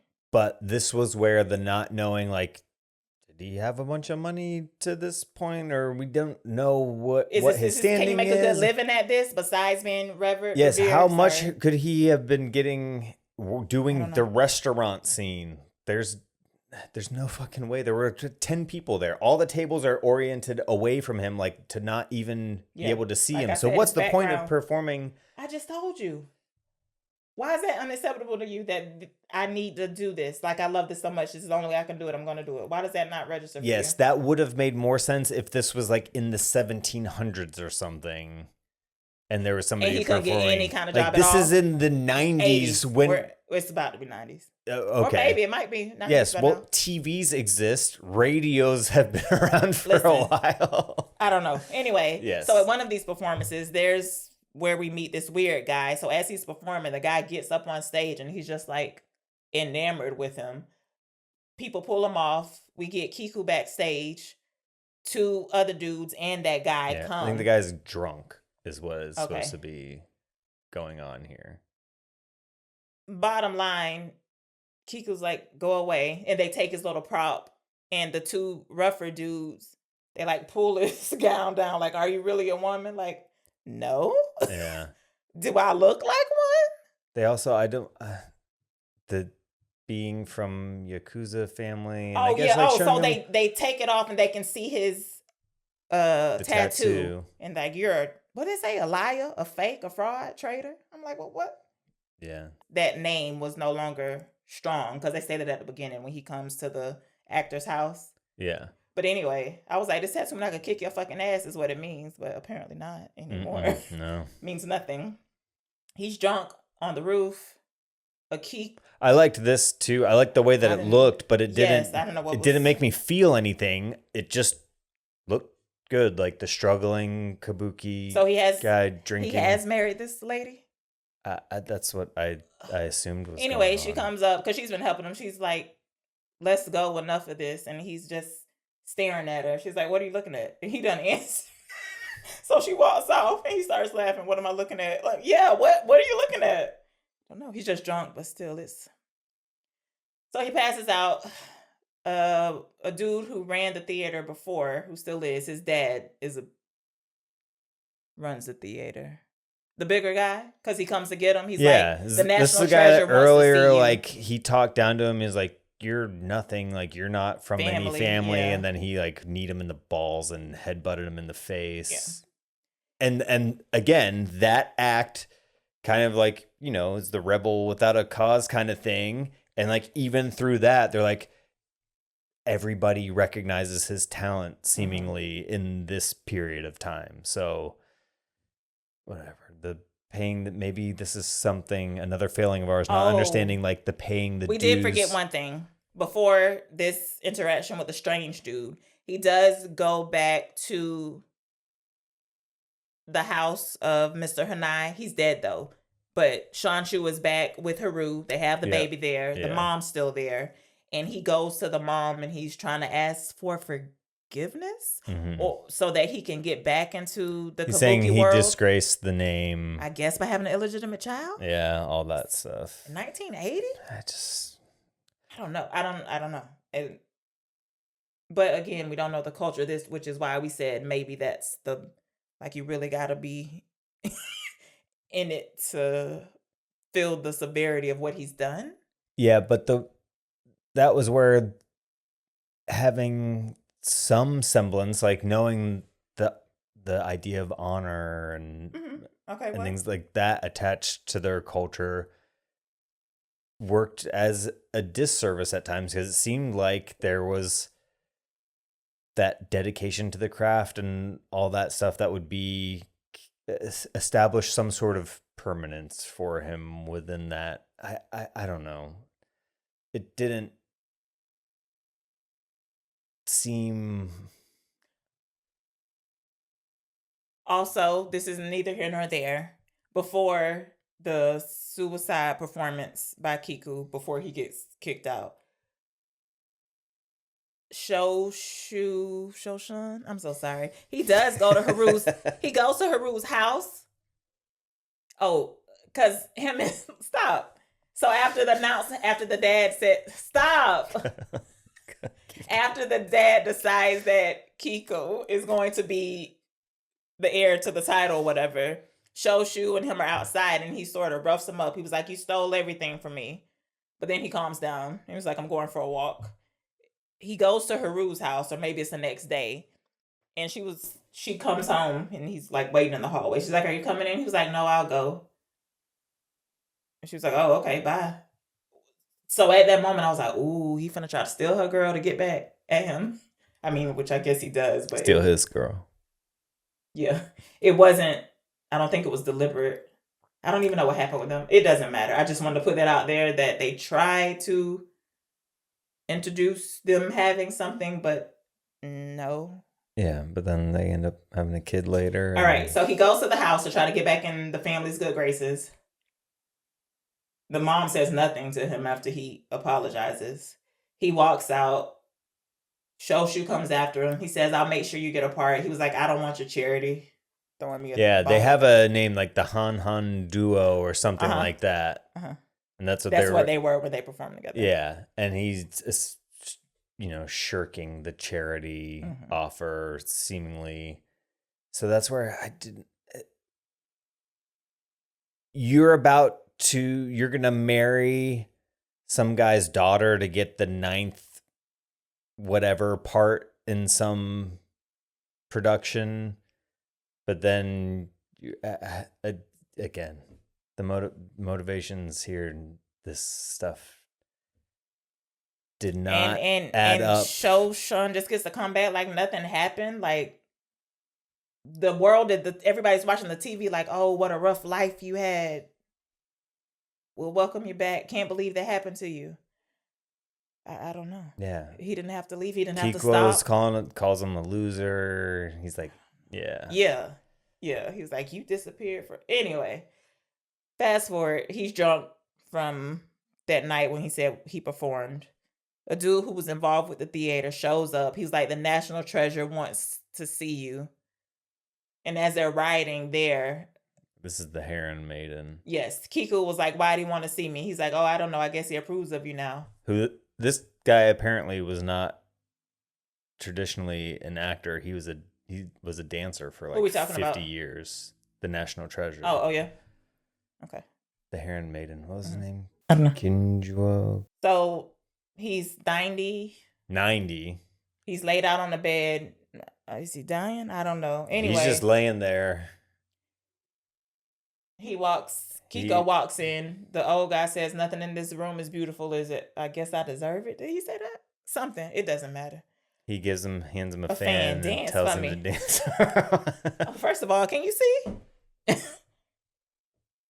And why? I don't think he was blind like Yeah. he's just 90. I know, but and when he didn't sat look like he was up, trying to sit his up. eyes were like 40 different colors. Yeah. Did you Okay. see that? No, I didn't see that. I would have been like, first of all, why? Why now? Got me dancing for you, and you looked at me sideways when That's the where man I was killed like, over on the maybe stage. there's some kind of, What? I don't know, trials and tribulations thing where he was the national treasure, so he knew that Kokuho wouldn't reach that status unless he had hardship, and that's why he rejected him or something. Well, like, I don't. The only thing I likened it back to, but actually I connected it to Shûichi instead, was the first play Mr. Hanai did with the two lions, and it says he has to kick his son from the cliff. That's the only way he can become who he's meant to be. Okay. But I that's the only kind of connection I can make. Also, you were saying, But even through these hardships and stuff, nothing that happened to Kokuho during this period felt like a rock bottom. Like, no, things are so bad. no, they felt. It wasn't like I just didn't know why it was happening. Is what I'm saying. William Shakespeare sitting at the edge of the Thames, coming up with Hamlet's monologue, contemplating suicide kind of stuff. You mentioned this earlier when we first started talking about it, and we didn't bring it back up. You said when Kiko is performing, I guess it's the suicide one. Yeah. And Shoshu has went out to the hall and Haru is following him. That's intercut with the serious scene that Kiko is doing on stage. And I know there's supposed to be some kind of correlation, but Yeah, he's sitting in the audience watching this, and it's like that willingness to die for what you love. I yes, think. but what does that have to do with Haru? They intercut it with Haru coming at him. Not coming at him. I think it's supposed to be her going into that she loves him. She loves Shoshu? She loves Kokuho, but is recognizing fully now that he does not love her. He loves this. Okay. He loves this kabuki. That is what he is attached to. So I'm going to leave with your best friend who says, I also want to be a real actor. That's what I meant by I don't understand the motivation. I don't know. She don't want I feel like that was a pity relationship. I think it's like the mutual rejection. Maybe Okay, they found like their that. way to each other through that. Okay. He's choosing the theater in favor of her, and Shoshu's dad is choosing Kokuho and the theater over him. I like it. Thank you. Yeah, so they both up and extricate themselves from the situation entirely. Okay, so remind me, after he dances, he's 93, by the way, the old man, he's 93. He retired 3 years ago, so he retired at 90. After he dances for the man, him and Shunshu get together again for their duo thing, and they're performing now. So everything's all good. If you went to visit what? Your granny. And she said, dance. I'll be like, Ma, it's time. It's time. I don't know what she's talking about. She don't even have her glasses on.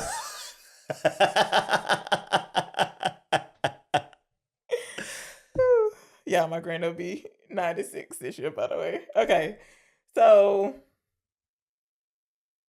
yes. So they're back to performing. One of these performances, they're climbing up on that bell. That's the bell scene at the end. I don't know what's happening in these things.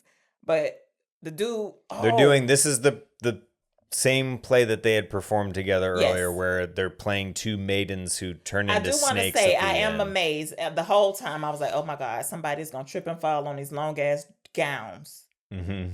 But apparently not. That's part of doing what you do. But this time, as Shoshu was trying to go up the ladder to get to this bell, he can't make it up. Something's wrong with his leg. So they have to rush him off stage, and Kiku goes onto it by himself. Anyway, fast forward to the hospital.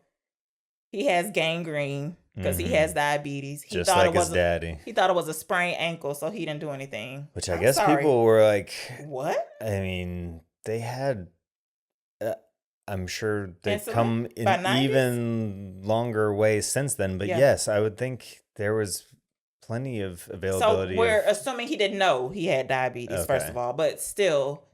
Yeah, they say that they thought it was a sprain. Yes. Haru and- How long does it take for a sprained ankle to heal?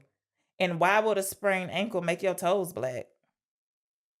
I think don't know. not. They looked bruised and purple. I don't know if they necessarily fine. looked black to me, but I also, This part upset me. I was like, okay, well, I don't want to call you dumb, but please go to the doctor. and it's because of the name gangrene. Yeah. What about it? Naturally, You the association in my mind is the color green because of an idiot. So if my foot looked like that, I wouldn't necessarily think gangrene, but I would definitely think something is right. wrong. Please. I thought they were gonna say gout Cancer. or something. Maybe I thought he had cancer, bone cancer. Well, actually, initially you thought he had a Charlie horse. Well, listen. He had to go to the hospital for a 'cause Charlie horse. As soon as they show him, he's eating a banana and potassium. I was like, so all he had was a Charlie horse? Okay. So yes. Even natural sugar probably not good for his diabetes, gangrene foot. So he has to get it amputated. Mm-hmm. And then this scene, Haru stands up. She was like, don't you know what this means? He's like, yeah, I know. I was like, I know y'all had this conversation before this boy got here. Like, why are we rehashing this? But anyway, he gets the leg chopped off. He's like, how many roles will there be For a one-legged man? that make you think anything? No. The Fall. Oh. Please, he had Your a good- favorite movie? He had a good career with one leg. Okay. We fast forward some more. They're now back at Mr. Hanai's house. Haru and Shoshan's. Sometimes there would be like a 90-second scene and then it'd be like 2 years later. It was frustrating at times, some of the time jumps. I was just glad when they could not, well, some of them wigs was bad. My God, Shoshan's wig on the bridge. I was like, I couldn't even stay in the scene. The wig looked On the bad. bridge. You stepped out like for 2 seconds. Oh, no, I was... You were at the door? Yeah, Okay. I saw it. Anyway, so now Kiko is teaching Haru and Shanshu's son, but they're still at Mr. Hanai's house. Mm-hmm. And comes hobbling in on his one leg.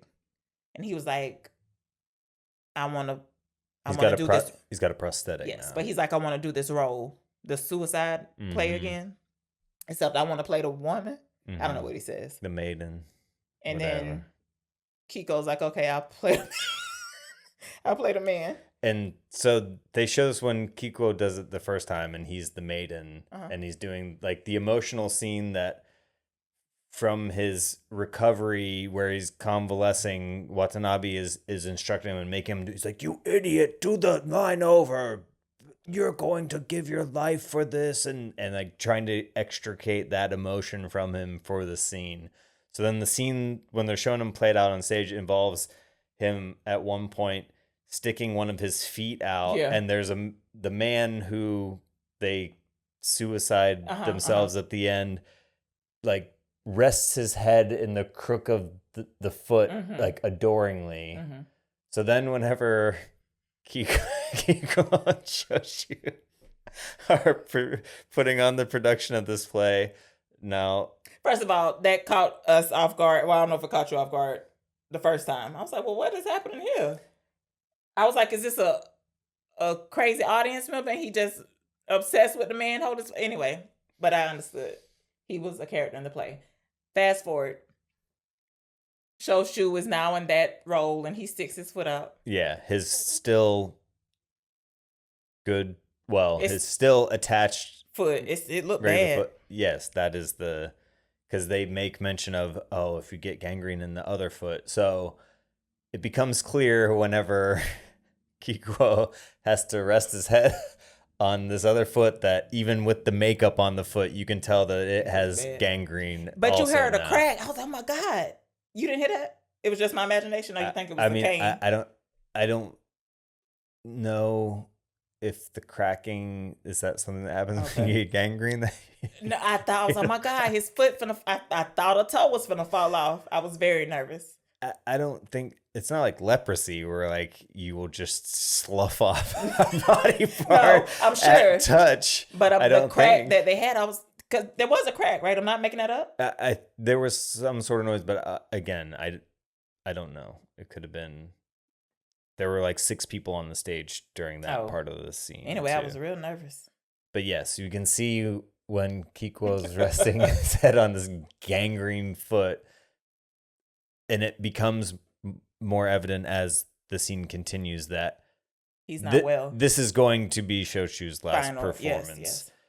And this is the one where like they're going through. We've seen some of the stretches of this reenactment earlier, and they're going through it now. But you can see the pain and like the crying, and Shûichi falls down, and Kokuho turns and he's gonna go back to him, and he's like, yeah, through tears, like keeping don't turn around, stay in character. And then they forge their way through to the end and make it there, and so yeah. Well, wait, and then they go on for the final scene, and it's them doing the act of suicide. Mm-hmm. I was like, oh God, he was going to murder him on the stage. I thought he was ready to go. Like he was like, I thought the eyes was like, put me out of my pain. You could do it right here on the stage. I'm like, oh my God, this is. Yes, but even I don't think kabuki. I know. International waters where murder is illegal. Yes, but I was like, oh, this don't look good. But anyway, I was like, how many people they gonna have down the stage? And I don't think it was a real blade. Probably not. Stage sword. All right, so he's dead. Shûichi. After the final performance, they were like 16 years passed. Oh yeah, but he didn't like die on stage, right? I mean, he looked like he passed out. No, I think the presumption is that he has to have the other leg amputated. He's done acting, and then I think he died eventually after that performance. Okay. It doesn't matter. It doesn't matter. 16 years later. It doesn't matter, and we don't care. 16 years later, Kokuho is at home. He's getting interviewed. He's a big deal now. Yes. Mm-hmm. They are asking him about. We've heard you mention before. I think this is 19 years later. Okay, because that was 1995. This is 2004. And this is 2014. Oh, yes. Okay. Anyway, he mentions a thing about I've been searching for the scenery my whole life. I can't quite describe it. Mm-hmm. It's the snow. Doesn't matter. The photographer says, we'd like to get a picture of you over here. And she was like, do you remember a woman named whatever the geisha's name was? From behind the camera, she's doing this, obscuring her face. Do you remember who this geisha was? And they show a picture of her. I'm like, how the fuck will you forget her? Yes, I remember her, Anayo. And he realizes he's talking to the daughter. You think he knew the whole time? Yeah. Oh.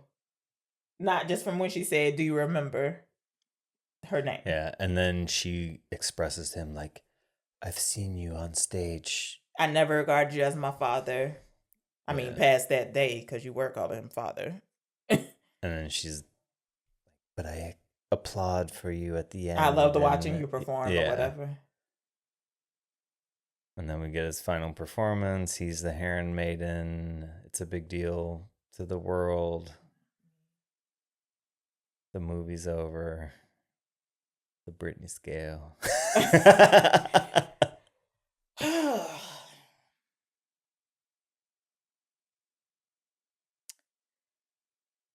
Brittany scale is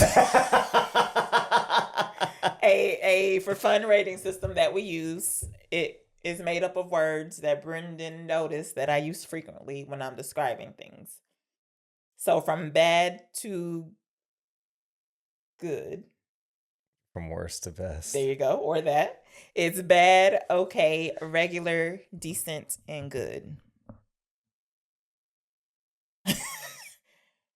Yikes. I gotta put this between a bad and okay.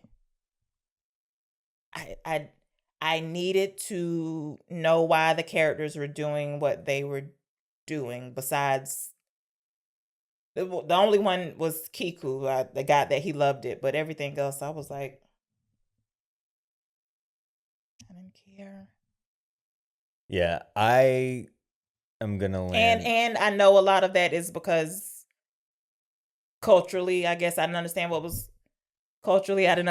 going on, but still, even if I didn't, like, I should be able to care about the characters, and I didn't. Yeah, I didn't either. I couldn't.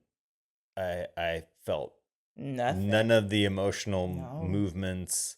Even when his dad was dying at the beginning, I was like, "Ew, that sucks." But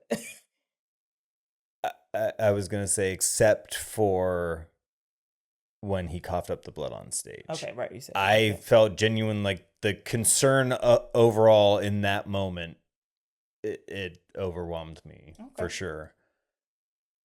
I am gonna put it squarely in regular, leaning towards decent. Wow. Because it had so many strong qualities. And you like the kabuki scenes, and I didn't. Even it was too much for me. Even if none of it had significance to me, okay, it still was. I guess just the overall fascination with it, and again, being fascinated by how.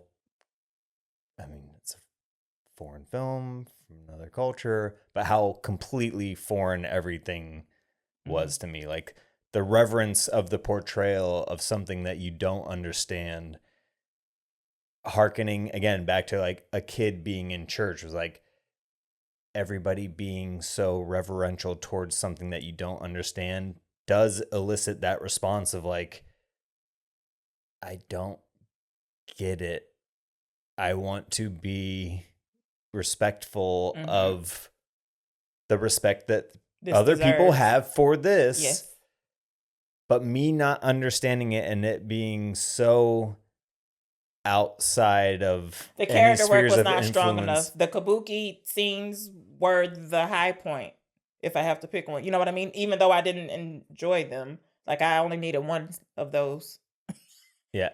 And like the voice, doing the voices, the practicing the voices, the execution of the lines, those were the parts that really were trying to me as far as the kid in church aspect of it. Especially whenever I kept catching you in my peripheral doing the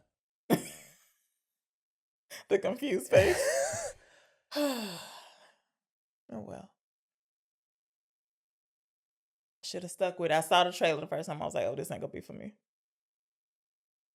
But then I was like, no, let me give this a shot.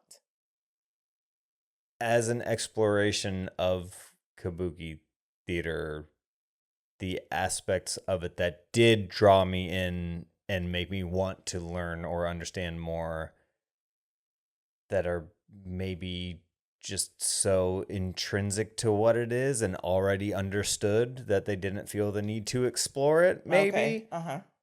But to me would have made for a better film than, especially finding out that it's a completely fictionalized account. I'm telling you, I bet this would have been a great series. It could have TV been series. Yeah.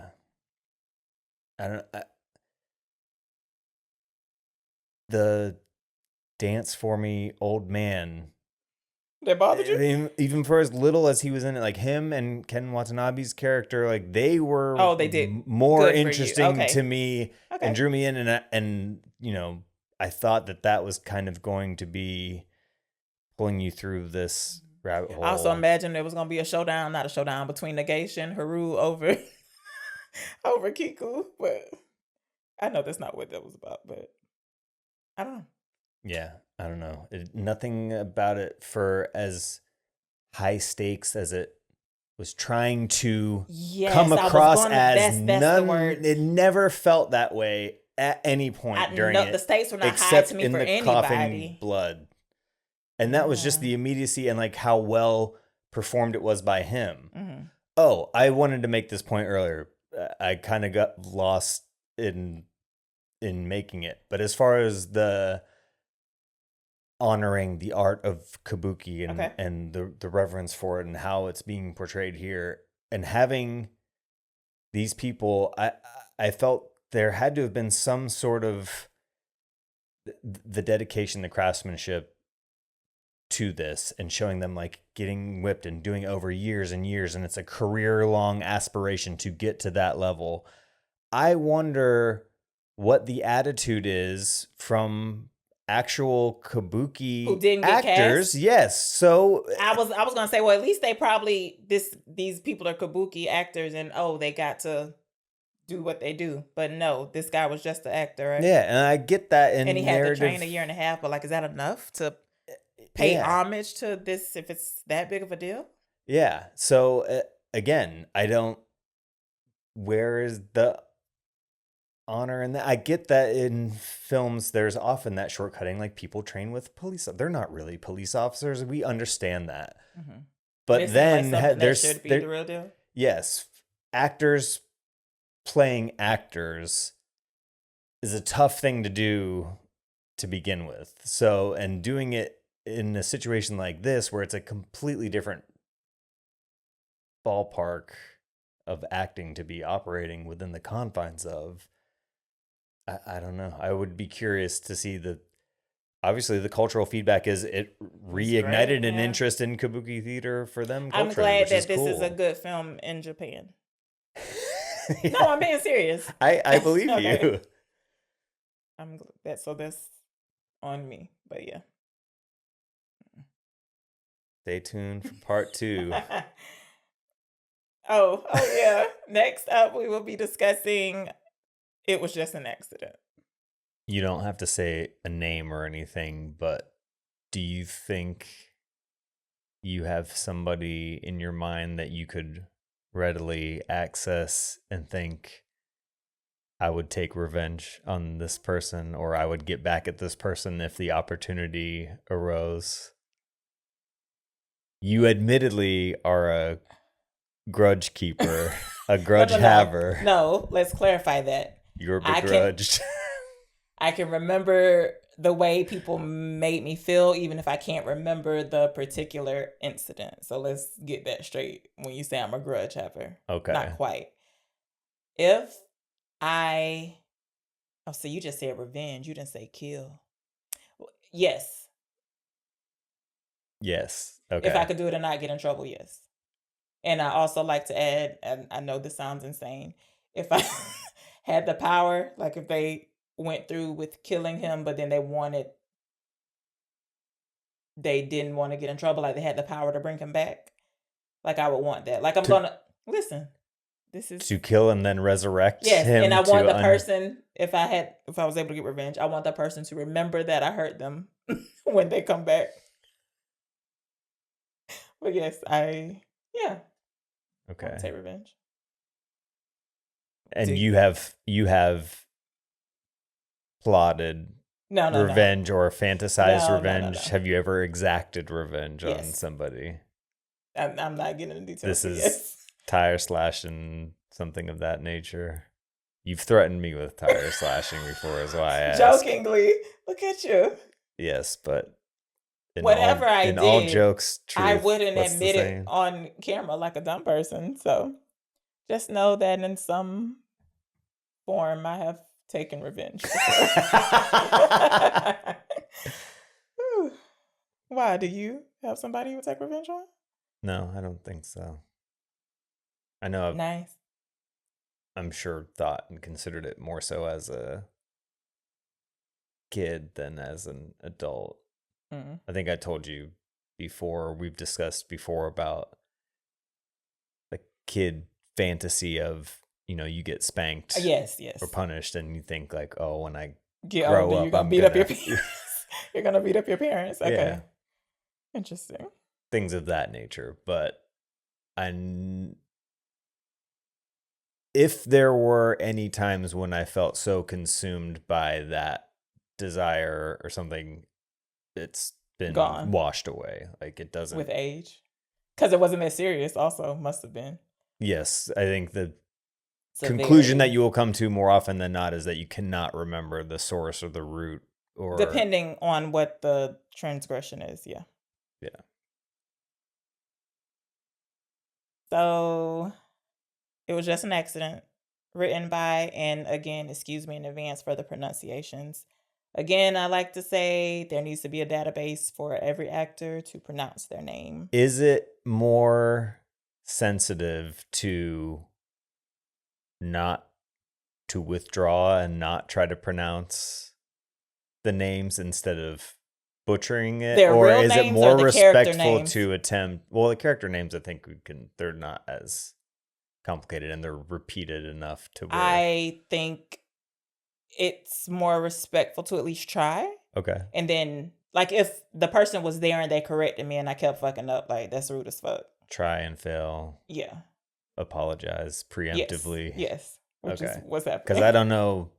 I mean, you have them down, Well, so I can't attempt them. right. So, released in 2025, obviously. Written by Jafar, Panahi, Nader, Saeivar, and Shadmehr, Rastin. Sorry.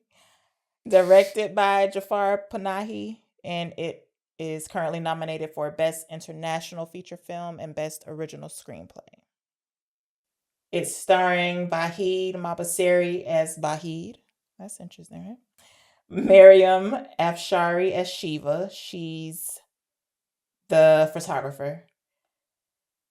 Ibrahim Azizi as Iqbal, aka Pegleg, and Muhammad Ali Lasmir as Hamid.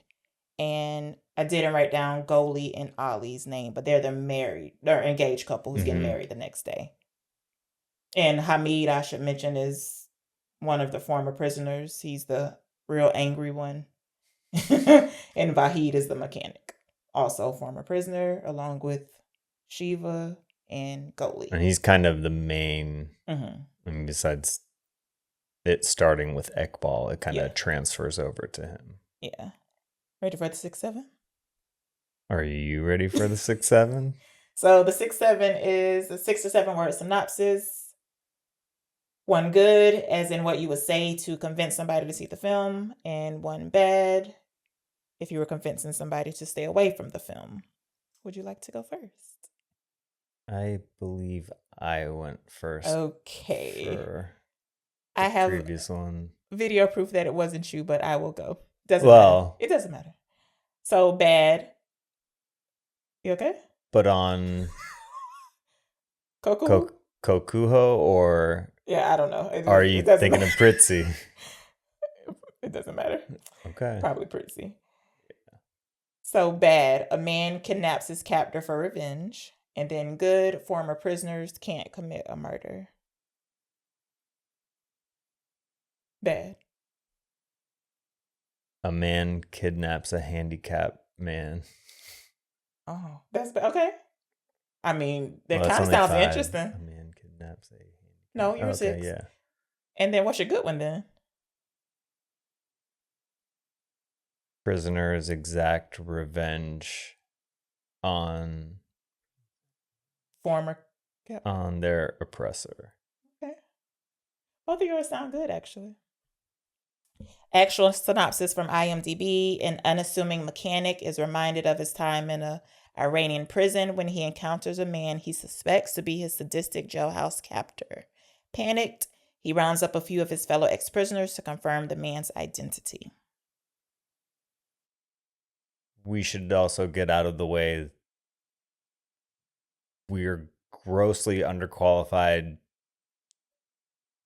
as to specifics of whatever the central you mean like conflict of the prison, why they were in jail and all that? But putting that out there right out the gate, I don't think that even matters or factors in I don't. This movie and the way that it plays out. But again, like I said with Kokuho, I'm sure I could appreciate the film more if I was Iranian. Maybe I would be like, oh, the setting, this is realistic. This is, you know what I mean? No? Yes, you were distracted by the overriding displacement of not knowing society threats or environmental threats based on, they're under For this movie? they're under an overpass somewhere, and you're like, you're gonna get caught. Oh, Or like, I which don't remember we saying don't- that at all. I mean, it might not have been exactly that, but Okay. you were repeatedly at points saying like, this is dumb. Like they're, I felt there was enough.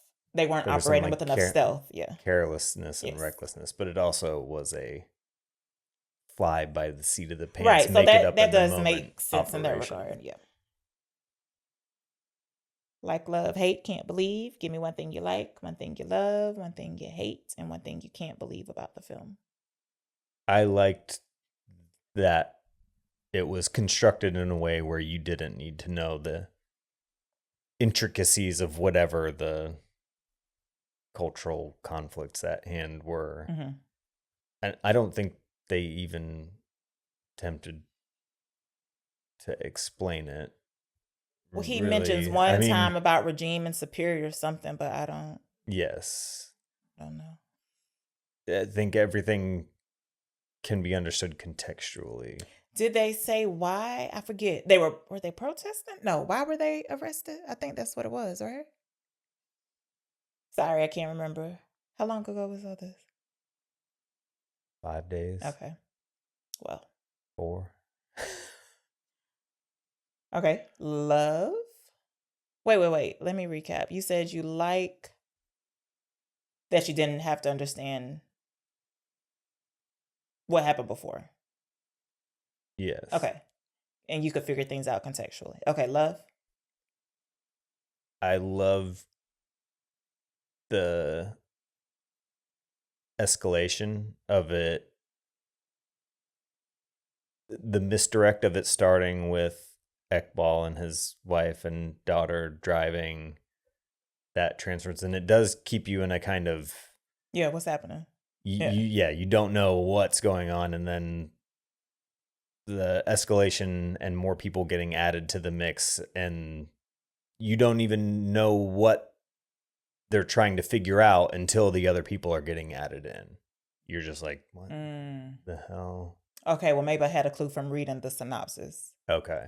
Because I definitely knew what he was trying to do. Okay. Hate. I didn't hate it really. You know it can be like the least. Yeah. Or annoyed by. Okay. I hated that it kind of wasn't something that I hated about the movie, more so hated about, and it's just because of stuff getting pushed into Reddit feeds in front of me that I never, the end tipping subreddit and the war against tipping and like the cultural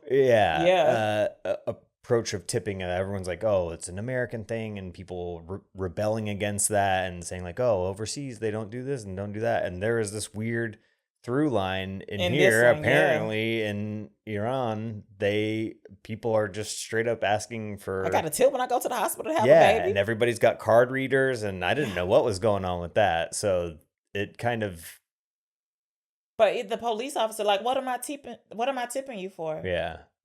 What am I tipping you for? Okay, so maybe I did hate that about the movie. I mean, maybe that is reflective of what's really going on over there. What was going on with the tipping? So it was the gas attendant man, the hospital, and the police when Hamid is acting crazy. Yeah, and it was reminiscent of the beginning of Secret Agent.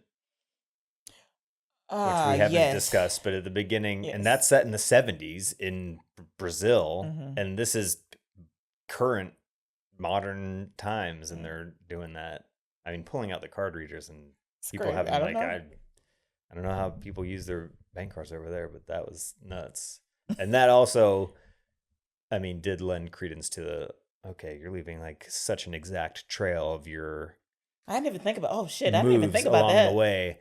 That was something where surely they're not so unaware of What that as tracking. Like, you I don't know. cannot be the age these characters are in this film and not have some awareness of leaving a trail, leaving evidence. Yeah.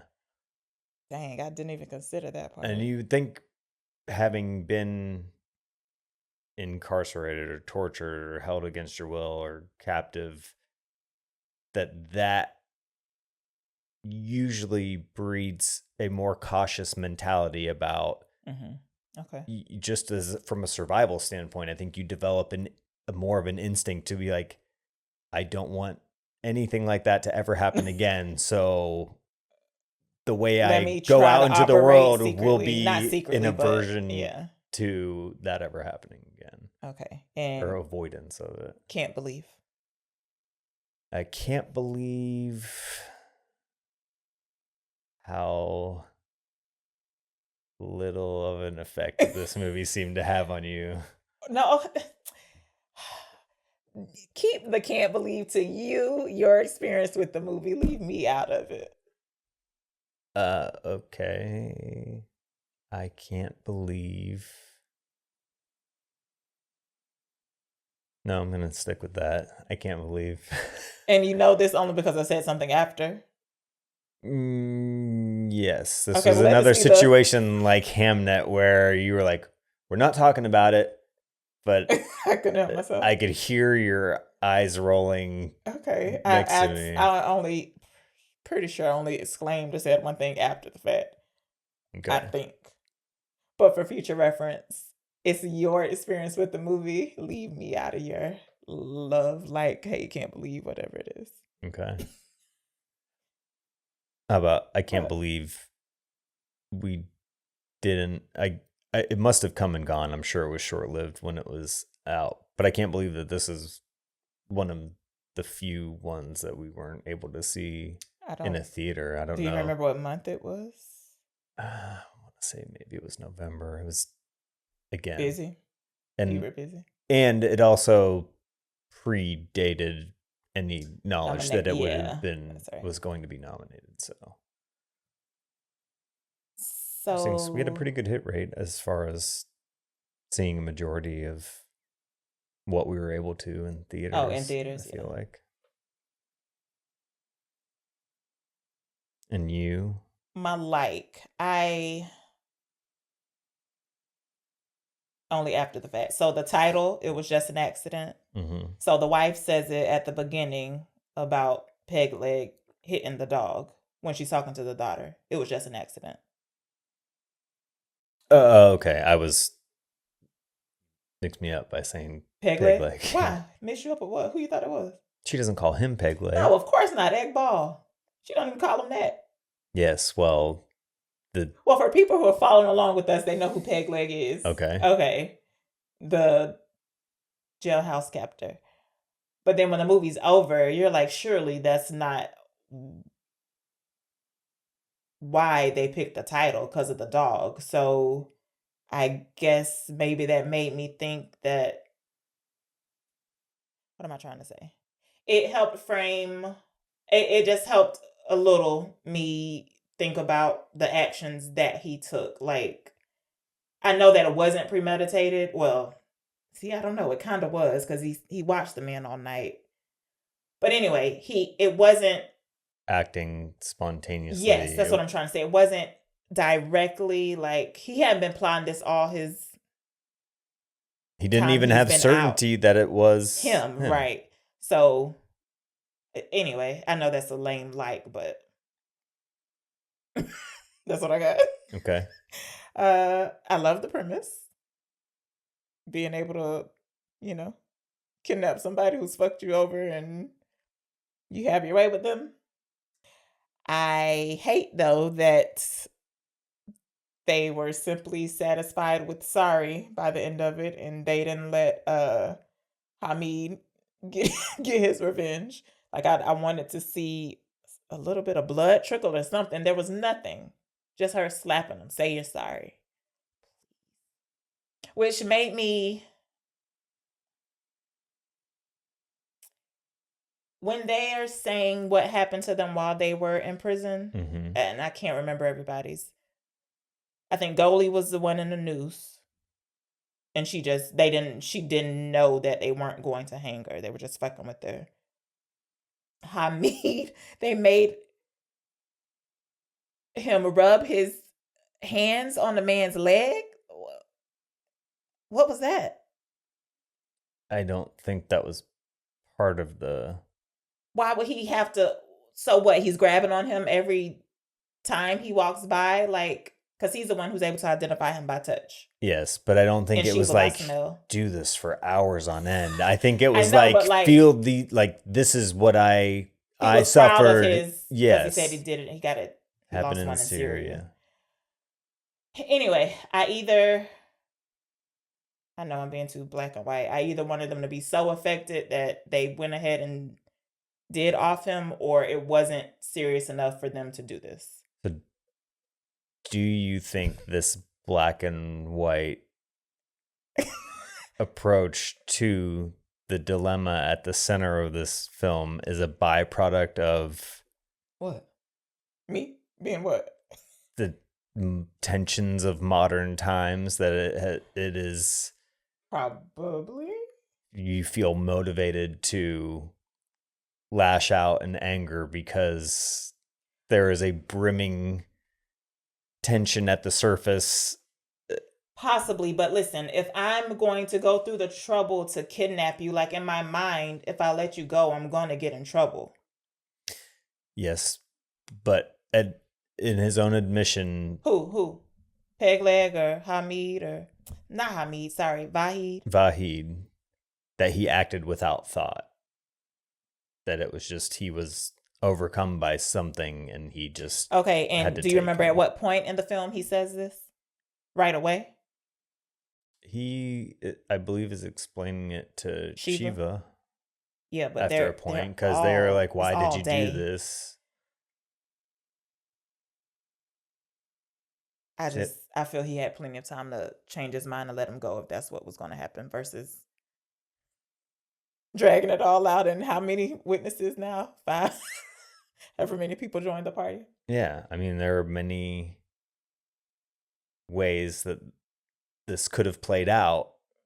That's, to me, like, you love the premise. You know that. Yeah, well. I would be too scared that I would get in trouble, which is why I wanted to do it. Mm-hmm. And yet, you're calling for blood. Yeah, if you're gonna... After they kept saying, we just need to make sure it's him. Okay, y'all got the fucking confirmation. Finish him. So, to your thinking, by the time you got to that point, then you would have just been going hog wild. By the time he's tied up on the tree? You would have felt you were too far in to pull back. Probably, and you would just... I'm going to go hard. Throw everything away, any self... Okay, well, actually, let me... Oh, yeah. So, Hamid identifies him before the cell phone rings, if I'm not mistaken, right? Before they go get the little girl and the mom from the house. Yes. Yeah. Okay, so you're asking me if at the point that Hamid identified him, I would have been all in to finish him? Is that what you're asking? No, I'm just saying. Because after that, if I had went and helped the wife and the daughter, like, no, now I can't, because y'all gonna find me very easily. But I want to stay at the fucking hospital. So which is my can't believe. The turning point and the overriding factor for you becomes self-preservation. Yeah. More so than... So that overrides any sense of ethics or morality that you have. I'm imagining that's what would happen. See, that's why this is such an interesting premise and exploration. I'm telling you, I like the premise. And, I don't and like by the your execution. reactions to it. But see, nobody did that. I needed to see. I'm with Hamid. Like, y'all bullshitting. Let's do this. And what the fuck you coming to get me for? That's like, why they have all the different approaches. I don't think there are different approaches. All of them are full of shit except Hamid. He did it. He was ready. Goldie was mad, but she wasn't gonna do shit. She left.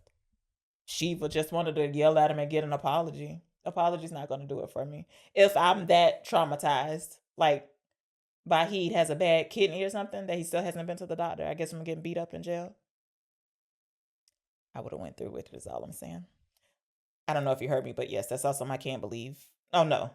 My hate is that they're satisfied with sorry. My can't believe is that they stayed at the hospital with the little girl. So you think that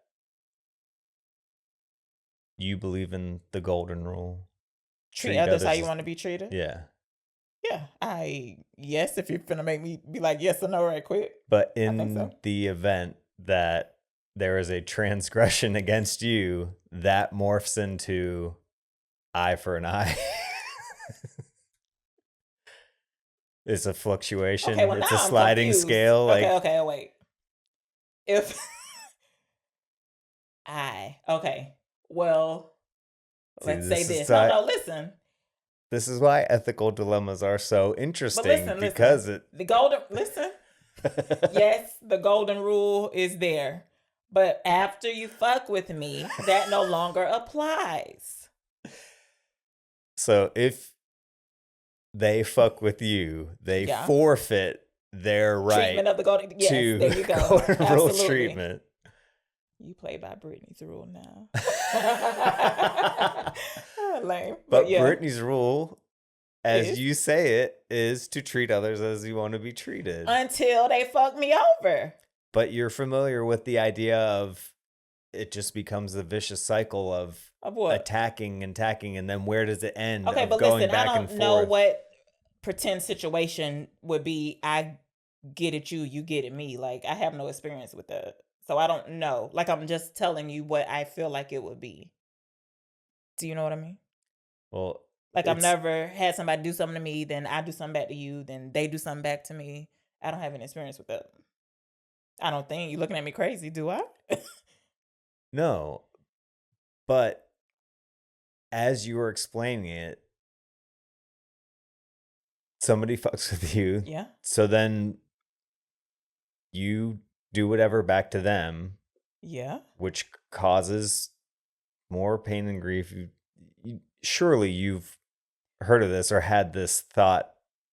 I haven't experiment had this thought. before. Nobody fucks with me. I don't fuck with anybody. No, what I'm talking about. And there's so many different situations of what am I getting revenge for? So yes, exactly. Make up a false one where we have to be going back and forth because eventually I feel like I'll get tired of this shit.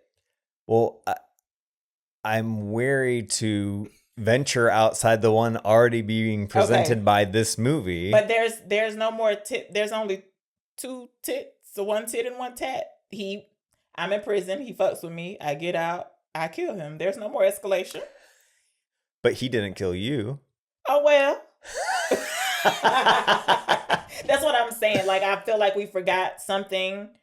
I don't think they were in jail fairly, if that makes sense. I don't remember. I don't think they broke any for real laws.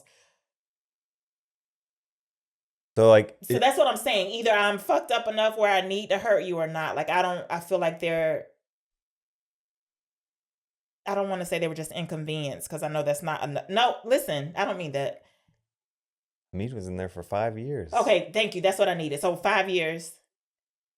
Yeah, okay. Well, what do you mean he didn't kill me? That's a long time to be fucking with me. Yes, and the lasting effects and the trauma. All right. So yeah, I get out, you dead if I got opportunity. If I went through with this, like I wouldn't. I'm sure I wouldn't. See, so there is reservation on your part. Yes, but if I'm going to be in the shoes of the character and I did do this, I'm going to finish it, is what I'm telling you. Do you understand what I'm saying? I understand what you're saying. Like if I was Vahid, I wouldn't have got past the looking through the whatever, when he was at the mechanic Hearing shop. the squeak. Yeah, I was like, oh my God, is that him? And I would have disguised my voice probably because I'm scared. And you were like, is that noise happening in the movie? Oh, was it? Is that when I asked? Okay. But yeah. I probably would have stopped right there. I might have. You would have ripped off his peg leg and beat him to death with it. No. I probably also maybe, if I was enraged, I would have followed him to see where he lived. But only so I could fantasize about what I would do to him. Does that make sense? Maybe egg his house. That is I don't know. so much stranger. Anyway, You would just find out where he lives so you could sit I there would have and some pretend that you were some getting satisfaction that revenge. I could fuck you up if I wanted to. You know what I mean? Okay. But I don't know. So you can't believe that they helped. I didn't say that they helped. I said that they stayed at the hospital. They could have dropped those people off and went about their way if they were going to continue with the murder that wasn't. How about the intake at that hospital? I don't remember. He had to fill out They weren't going to take her in. They weren't going to help her without what the money? father being there. Okay, but the doctor eventually caved. He was like, "I'll do it." Okay. But I'm saying the woman at reception at the desk. Oh yeah, I don't understand. Well, again, like I said, if I was Iranian, I wouldn't know what was happening. Yeah, but that's strange. Yes. Okay. So we've already mixed it up a lot, gotten into a lot of the thick and thin of some of the big movements in the movie. Should we kind of at least give a few in order beats? Yeah. We did kind of talk about how the escalation, but without giving Yeah, go ahead. it cut and dry. It starts out with Ekbal and his wife. The daughter's in the back seat. She's not wearing a fucking seatbelt. No, she's They're not. driving around. Apparently in Iran, there are dogs everywhere. Wild dogs roaming around all over the place. Unlit streets. They're just getting knocked left and right by cars. Have you ever hit an animal with your car? With a vehicle? Or been in a vehicle that hit an animal? You know? I don't know. I don't think I have. I have. I've been driver and What are we talking? A squirrel? Rabbit. Yeesh. One thing that I don't even know what it was on the interstate. Oh no. It might have been a baby deer. I don't know. It was that big, Brendan? I couldn't tell, and it was so fast. I was on the interstate. I was going like 70 miles per hour. No, it wasn't. It was too low to the ground. Oh, okay. It only hit like the bottom. Unless it was somebody crawled on all fours on the ground and they sprung out from the brush on the side of the interstate. Probably. Never turtle, thank God. Ugh. That would crush you if it was a turtle? I told you one time I almost got sick because I saw one in the road that I maneuvered around, and then I saw in my rear view mirror a truck behind me didn't stop. I mean, they must not have seen it. Right? You can't just put on brakes. That wasn't on a highway. That was on it was a state road, but still, there's, seen other instances where people straight up throw on their hazard lights and stop their vehicle and carefully move. That's dangerous to me too, though. The turtle out of the road. I don't know. When we were kids, my mom was driving us to school, and it was just out of the neighborhood going down the road. It's like 55 mile per hour speed limit that people would abuse because there's no stoplights on this road. She hit a dog. And this was, I don't know how old.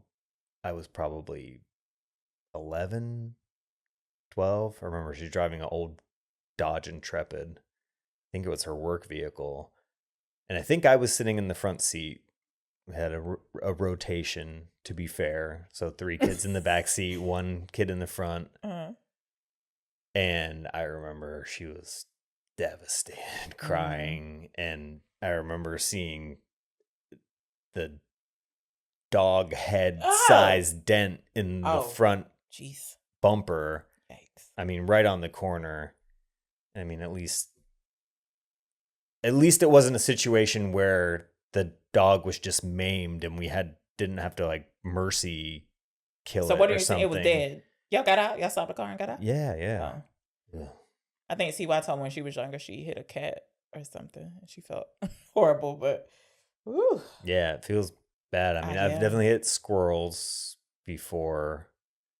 I I spent don't- too I much even- time driving. Like if I'm on the, to there's have nobody not- behind me. Like even if there's a bird, some of them bitches don't care. They really don't move some. And them suicidal squirrels by my mama's house. They just.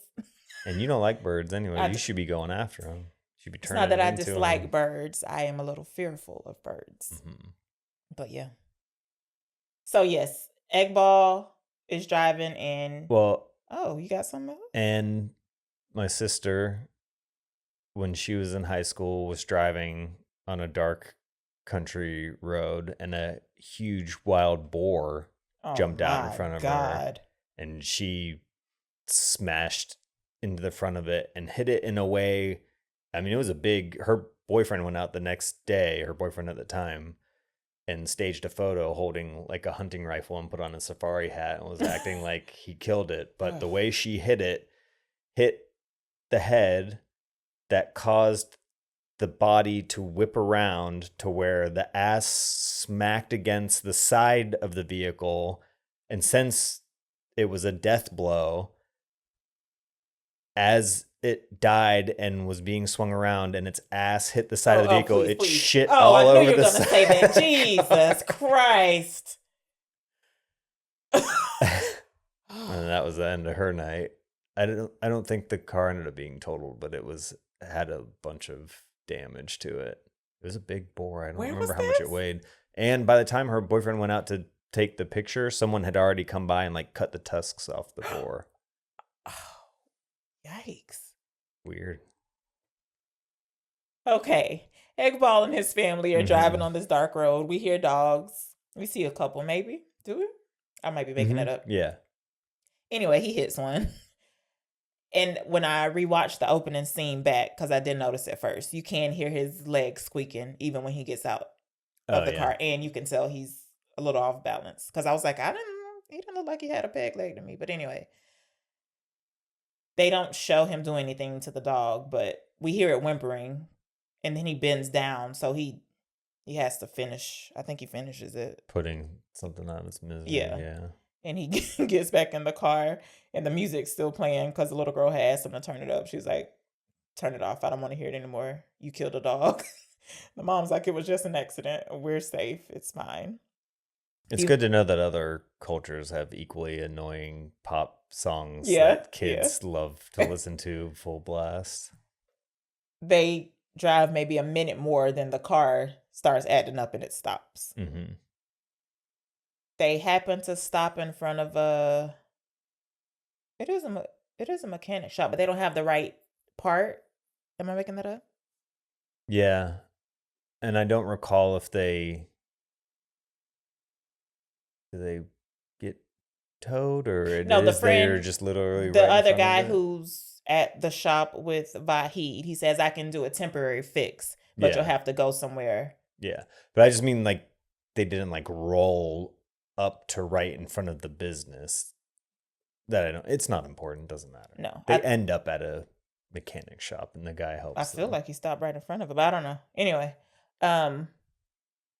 yeah, so when they get there, we meet Vahid, the main guy, and he hears that squeak and he's peering through wherever to try to get a good look at the person who's making that noise. He's like upstairs. He's in an upstairs room. And they're birds. And he's on the phone about something else. His sister is getting married tomorrow and he needs the van back. Whoever has the van, he needs the van.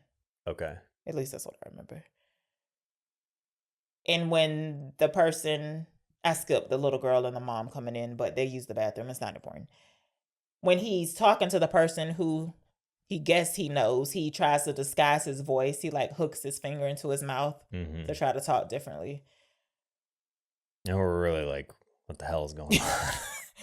Yeah. It's a great way to introduce Ekbal, showing him as a father. Also, the wife is pregnant. Yes. So far this man looks innocent to us. There's like no problem with his demeanor or behavior. The daughter is what? 4 years old? 4 or 5? Look, I don't even remember how they patch the car. He takes the van and he borrows the guy's motorcycle first. And that's follows him home. And then I guess he leaves and gets his van and comes back. Because when we see him again, it's daytime. Mm-hmm. And Eggball, Pegleg, is having his car towed. Yep. He follows the car to the other mechanic shop. And he's still looking, trying to see if it's him. He circles back around. Yeah. And then eventually he just stops by him. He opens the door, which knocks the man down. And he puts him in his van. Mm-hmm. And then next we're in the desert, right? He has a hole dug. And he's in a hole already. Yeah. And he's saying, I don't even remember. He's talking shit. Like, you tortured me, blah, blah, blah. The man's like, that wasn't me. Yeah, I didn't do that. You got me mistaken for somebody else. Look at my legs. Do these look like fresh wounds or old wounds? Yeah. Yeah. I guess he mentions how long it's been. And so right here, I don't know what I say. You would have been fooled. You were like, yeah, those look like fresh wounds. Yes, because I asked you. Yeah, because when he did take it off, and the man was like, don't pull. When he does take it off, I was like, yeah, those don't look like old wounds. But you said that you think if you have a amputation, like you always get some wear and tear on the area. You don't get chafing. Yes. On different items of clothing. Yeah. Think about putting your whole leg pressure in the boot like that all day. I mean, I can't imagine. I don't like wearing shoes all day. So yes, I absolutely would have been like, damn, I got a wrong person. Sorry. And I would have let him go. But he's not buying it. So But he is doubtful enough. I mean, he's got him in the hole. He's getting dirt on him. I mean, I was feeling like, claustrophobic? It's dust, and you see the guy is bound. It's dirt. It's sand he's throwing on him. I know, but you see it all in the air, and his eyes are covered. He's breathing that in. And I was just like, that's something you don't think about. I mean, just in those areas or those regions, any arid climate like that, like the necessity of having some sort of mask or face covering like that. I mean, even just going to a music festival before, when it was really dry, and just from standing out there in a field where it was, not paying attention to it, and you're just distracted by other stuff going on, and just like picking black dirt boogers and like coughing shit out because of all that being in the air, and you're just not cognizant of it. Yeah. So seeing all that being like tossed on him, I mean, compliments to the actor for enduring that, because he's obviously really having dirt thrown on his fucking face while he's in a dirt hole or sand hole. Sand hole. Whew. So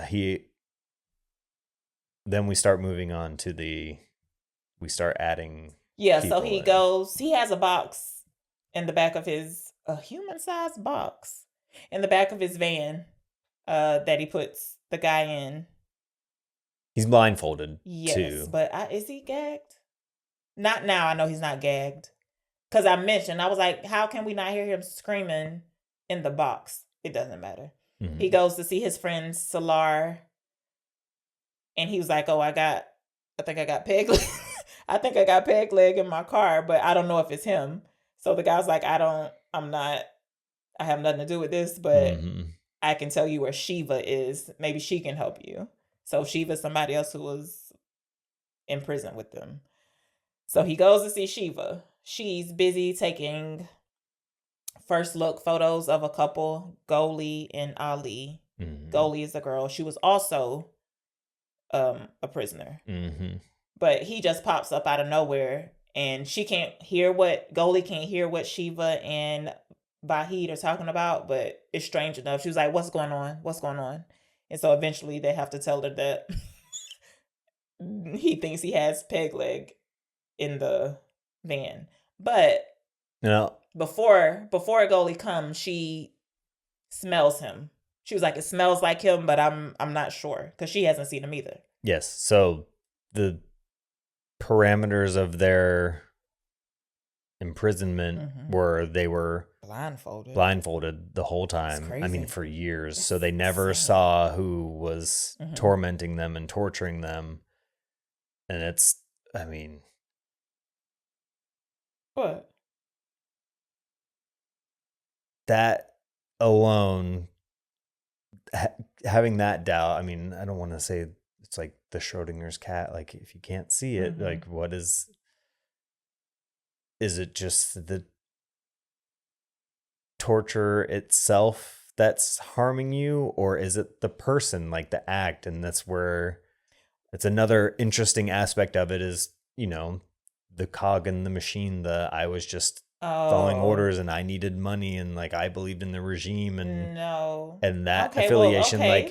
If it wasn't Ekbal, it would have been somebody else doing that to them. Let's bring this a little current because I've thought about this, talking about ICE.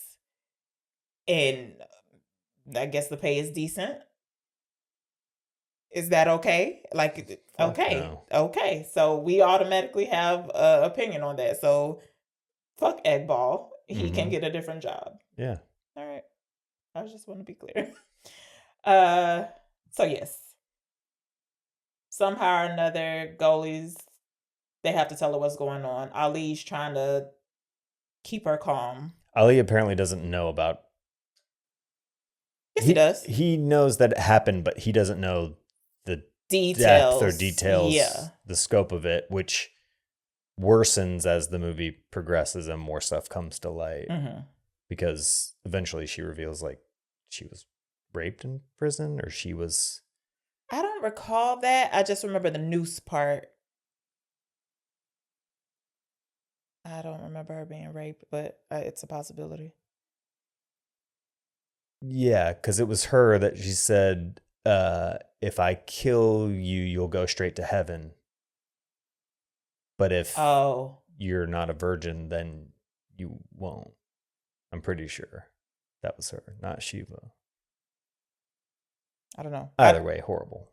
I just remember Shiva saying that he whispered in her ear, like, how much money would it take you to strip? I don't know. I don't remember the rape, but I'm sure you're right. Goldie's like, I'm coming. Whatever y'all are doing, like, I'm coming. Yeah. And they are making it very clear that this experience ruined their lives. Yeah. Entirely. And even though it's evidenced by the fact that they are all she's about to get married. Shiva is a photographer, you know. Vahid is a mechanic. I mean, they've found. Salar's works at a library, or he owns a bookstore or something like that. They still exist. They've found some sort of peace. Salar, obviously, by abstaining, like did they indicate that he was captive with them too? He had to, that has to be the only reason that Vahid went to him. Okay. So he is the example of the person who completely turns out like, I'm not inviting that back into my life. I don't even need to touch it or approach it. Yep. I don't need revenge. I'm good. So to your mind, you would have been Salar as you see yourself now, because I'm fearful of the repercussions. Only for that reason. Well, what other reason? Oh, that it's wrong ethically? Yes. Well, okay, but wait. Did he see? This is where it's fuzzy. Did he say, I'm going to kill him? I'm just going to hurt him? Like, did he voice what he was going to do to Salar? See, so that's the difference. If he's like, what? Like, we know he wanted to kill him, but once he gets to Salar, does he tell him, I am going to kill him? I just need to identify. I just need to make sure it's him. I mean, he must have. I think he said that he had him out there, and now he's not sure. I'm going to say it's more about the repercussions for me and not the murder. Not any. I think I'm capable of murder. I do. And under the right circumstances. Absolutely. You don't look nervous. I don't mean like a cut it out. He's mouthing help. Yeah. All right. Like in my mind, if I was alive, like back in the day when people really needed to do shit, like they had to die for the cause, like in my mind, I would be ready. and I can make it happen. But really, the only thing keeping you from doing anything in bad, quote unquote bad, in the movie or no, real in life? Is repercussions? Is the fear of punishment or repercussion? No, that's not absolutely true. It seems like that's exactly. No, because like I feel true. bad when if I yell at you, like I feel bad afterwards. So I don't think it's just repercussions that's stopping me from doing crazy stuff. But I tell you, it's not a fear of hell. I tell you that. What about, let's say, a mole digging up a garden bed?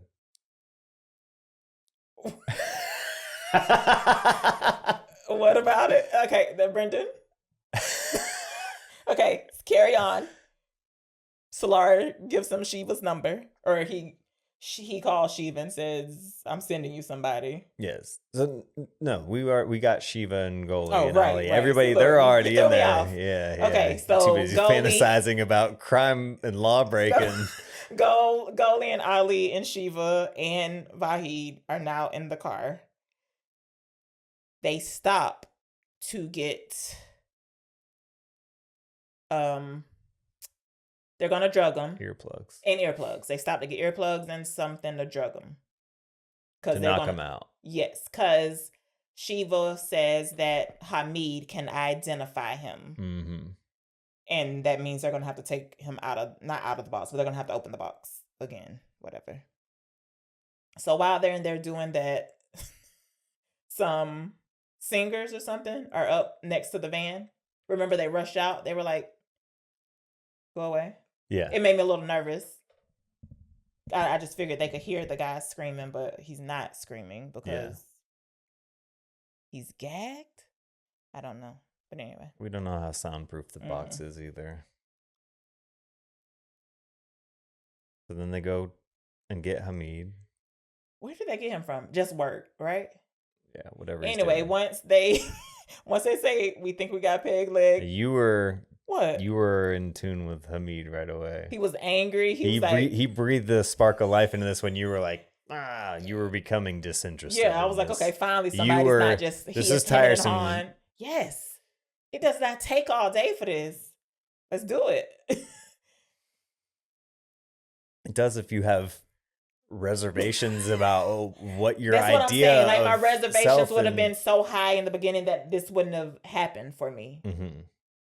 But if I'm pretending to be the character and it did get this far, I'm going to finish the job. This is crazy. Yes, what? I'm crazy? No, I'm saying this is crazy. It seems like what? I don't know. It feels you don't believe me? You're saying this with such surety, yes, and I feel like correct. You haven't actually thought it through. I have, because I told you I wouldn't go this far. Yes, but I think even in the situation, you don't think you would still have that pit in your stomach, like how about something this? Like, you know, when you see somebody stop and they can't, but guess what? And you're like, oh, come on. Hamid has offered to do the job for me. Not yet. They didn't. But this is what I'm telling you. I'm all on board. Hamid was like, let me do it. I got you. Let's go. Then I don't have the actual, ooh, I've murdered somebody feeling. I'm just an observer. And yes, I'll probably get caught, but I didn't actually do it. And you, without a doubt in your mind, think you'd carry on the rest of your days like you'd be remembering it fondly, like, yeah, we killed that guy. No. See, this is a question I always have, like when I'm watching a movie and somebody kills somebody else, like, or just murderers who do it repeatedly. Just, do you think about it? Do you not? Like, I'm starting to think for some people it's not a big deal. That's all I'm saying. I feel like even in movies where they're depicting someone who has killed again and again, they're like, I see the eyes of every victim before I go to sleep at night. But I always feel like that's a line. Listen, until I commit murder, which I don't plan on doing, I won't know. Okay, I'm not concerned. What about other stuff in your life that you... bad decision making or regrets, things that haunt you? I was going to say this, for even stuff that doesn't haunt me, I could just have an embarrassing moment I remember, like I still think about it and physically cringe. So yes, I'm sure it will come up, but I think it will fade eventually. Not all the way, just enough for me to carry on. Like, I don't think I'm going to be crying myself to sleep every night. Fuck that. Fuck peg leg. Yeah, but like people that go to war and then when they hear loud noises. Listen, I'm still traumatized from the from the sewer rat. I completely understand. I don't know how people in war do it. All of that to say, yes, of course, Brendan. It will be on my mind. Do you want to? No. I don't want to visit sewer rat. Maybe later. Can't. Maybe later. Maybe when we cover Ratatouille. We're not talking about no fucking Ratatouille. Whew. It was traumatizing. I've never seen it. Me either. And now I don't want to. Okay. You're going to have to talk about it eventually. We have Hamid. He is loud as fuck. He don't care. He's ready. He's crazy. They run out of gas. Mm-hmm. Someone who flirts with disaster as far as the levels in their gas tank should be sympathetic to this situation. They have to push the van to where they go. Even not bystanders, other people on the road are helping them push as well. I was like, oh no, this isn't good. But anyway, they get to the gas station. Not saying God bless you or anything. Yes, God bless you. They get to the gas station. I feel like, does the guy try to look inside? I don't know. He doesn't. Anyway, he's not an important part. He's asking for a tip. This, I believe, is where they realize that Peg Leg has shit himself, has boo-booed in the box. Because Goldie comes out and she throws up. Then Ali comes out like, ugh. So I don't know. They have to change his clothes. I don't know I don't know. Eventually, we go to an underpass. Is this where the underpass happens? And Hamid steals the van, tries to steal the van. Well, Hamid identifies him fully prior to the shitting. Crazy, yes. Yes, but you want to explain? No, because I don't remember. Go ahead. Yeah, that was when they ripped the pant legs up. Yes. And he has... They all know it's definitely the same leg. Well, wait a minute. Oh, you mean which leg it is? Yes. Which leg was amputated, but... He offers more information, right? Yes, because he rips up the other pant leg. Yeah. And there are scars all over that leg in the same spots. So, Ekbal, peg leg, had lost his leg in Syria. Syria, yeah. We don't know what this conflict is due to our own ignorance. Sorry. War's bad. But for some reason during Hamid's torture, he was forced at points to, while Ekbal was telling of his time serving his exploits. Being a hero for the regime, that he would make him feel the scars on his legs. So Hamid is, without a doubt in his mind, knows this is Ekbal, this is peg leg. He has fully confirmed. Then the shitting and then the pants changing and yes, then Hamid steals the van. Oh, sorry. We're skipping one. Maybe while they're at the gas station, Hamid and Vahid and possibly... Oh, yeah, they all have to come over because remember the policemen come. Oh, yeah. Because Hamid is talking loud and acting crazy. Mm-hmm. And they're like, what's going on? And they even have to walk over to the van but he's like, mind your business. There's nothing in here for you. Mm-hmm. But anyway, they have to eventually pay the police for nothing. Don't know. They've been gassed up. Now they go to the underpass. They're just debating what they're going to do. Hamid is like, I got this. I don't know why y'all hemming and hawing. Maybe this is a point where you learn that him and Shiva used to maybe be engaged or they were at least dating, but they've broken up. They were involved. They have the deepest relationship to each other within this group, collective. Well, of the prisoners, former prisoners. Yeah, of the ones participating, because Ali and... Was it what? Sahar? Shiva? No. Vahid? Salar, yes. And Shiva, at one point, she says, like, Salar, I would trust anything from him. So he's also a linchpin too, but has non-participation in the thing speaks volumes to his character. So anyway, they're debating what they're going to do. Finally, Hamid's like, fuck this. He gets in the van and tries to drive off with just him and Peg Leg, but I forget how they stop it. Does Shiva jump in front of it? I don't know. Yeah, I don't remember either. I think somebody gets directly in front of the van. So he's losing his mind. He is an excellent performance in the film. Yeah. I mean, I don't know, something really happened to him in real life, but then he sells it. He sells the outrage, and he is screaming. Like, there's no calming him down. Like, bro, you're going to get us caught. I mean, he is the raging, screaming id that all of them are. Their involvement in the situation to begin with is a suppressed feeling of what Hamid is just outright like Goli's coming out with. Trying to be upset, but I don't quite. They're all carrying their trauma from this experience in different ways, and they all experience different versions of it. Right. So I don't know if we mentioned, but this whole time, Shiva and Vahid, they're just like, we want to make sure it's him first. We want to make sure it's him first. So now they have the confirmation from Hamid. After this underpass, I think this is when the phone rings. Oh, and Vahid has made everybody give him their phone. Yeah. So when they hear this phone ring, they're like, what? Who has a phone? It's Peg Leg's phone. They're like, don't pick it up. Hamid says, do not pick that up. Vahid picks up. It's the little girl. She's saying, my mom has fainted. I need help. Yeah. And then this is where you realize, 911 isn't a thing everywhere. Right? You know what I mean? An emergency number? Like what? Yeah, I guess not. Surely she would have called. She's smart enough to call. I didn't. Yeah, I didn't. Oh, you didn't think about it? I didn't consider that from the standpoint of like not having emergency services available. I would.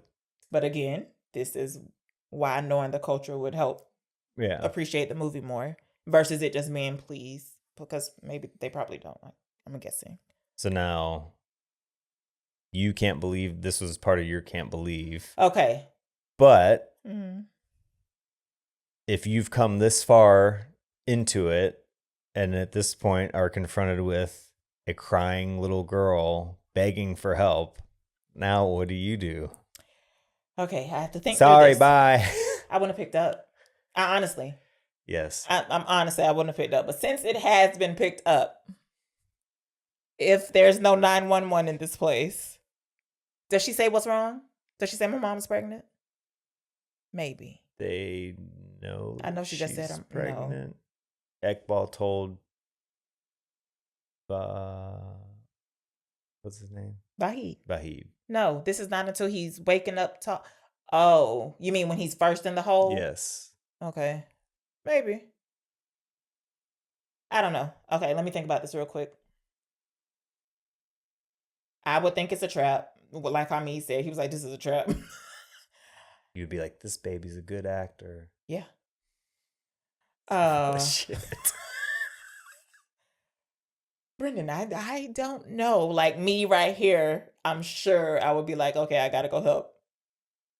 But maybe I'll call a friend and be like, hey, can you swing by this house? I'm busy. Well, who is this? Listen, don't ask questions. Can you swing by this house? I'm busy. I don't know. It sucks. How about that? Dang, why ain't no 911 over there? I don't know.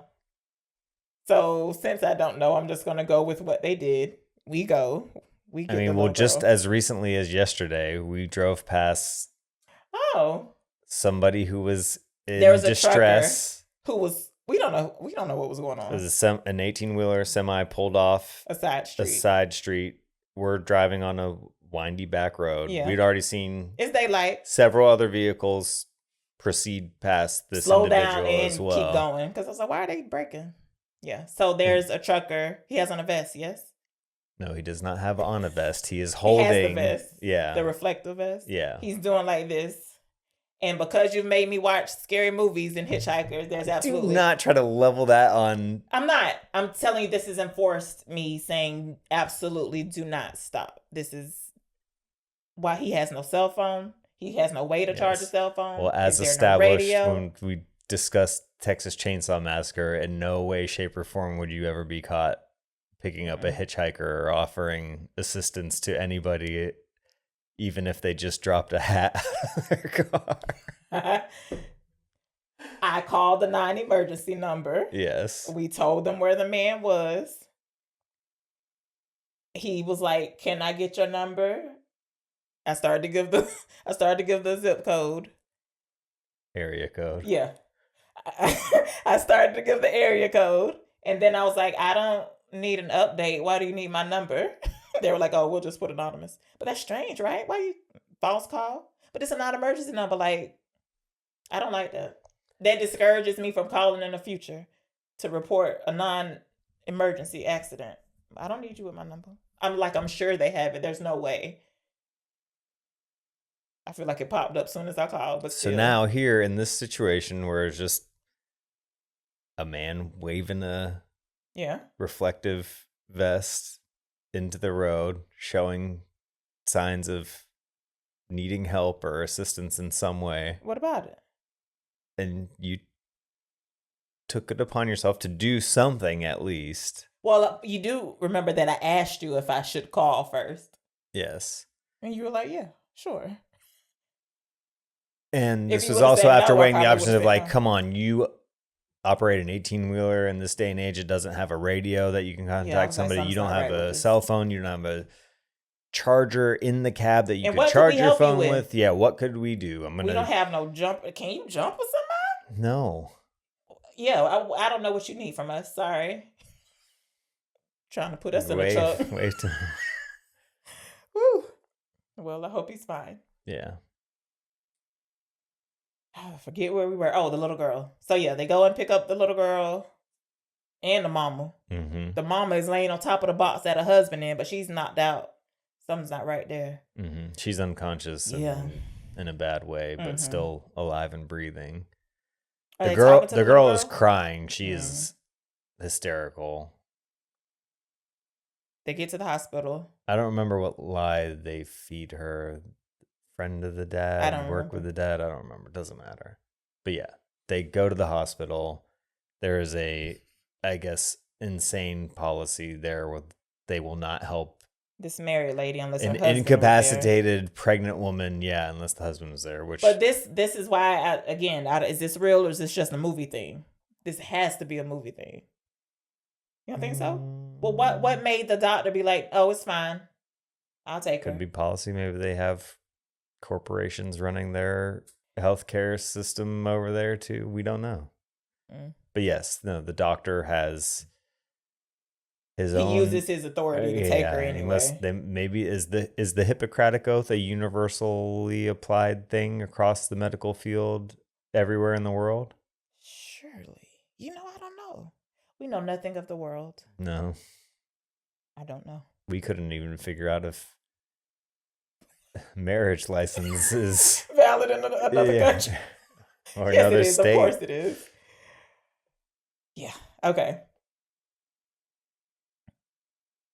So yes, eventually the wife is helped. Mm-hmm.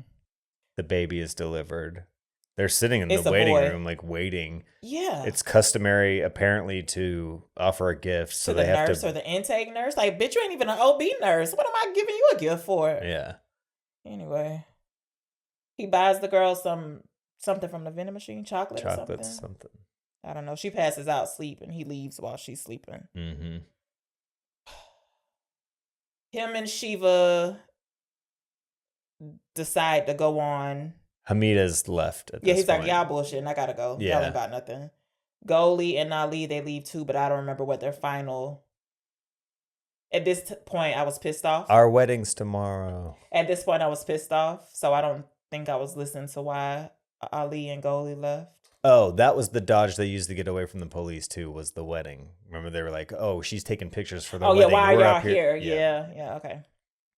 Anyway, Shiva, Vahid, Peg Leg, they take him somewhere, tie him up to a tree. A 15-minute walk, so at least a mile away from the nearest road. As they're getting close to this desolate or isolated place. Mm-hmm. They see a stray dog. I thought You thought the dog was gonna eat the man? What? No, I thought they were gonna leave him like tied up there, and Yeah. that maybe The dogs were so dogs hungry gonna they do would get him. something. Yeah, whatever.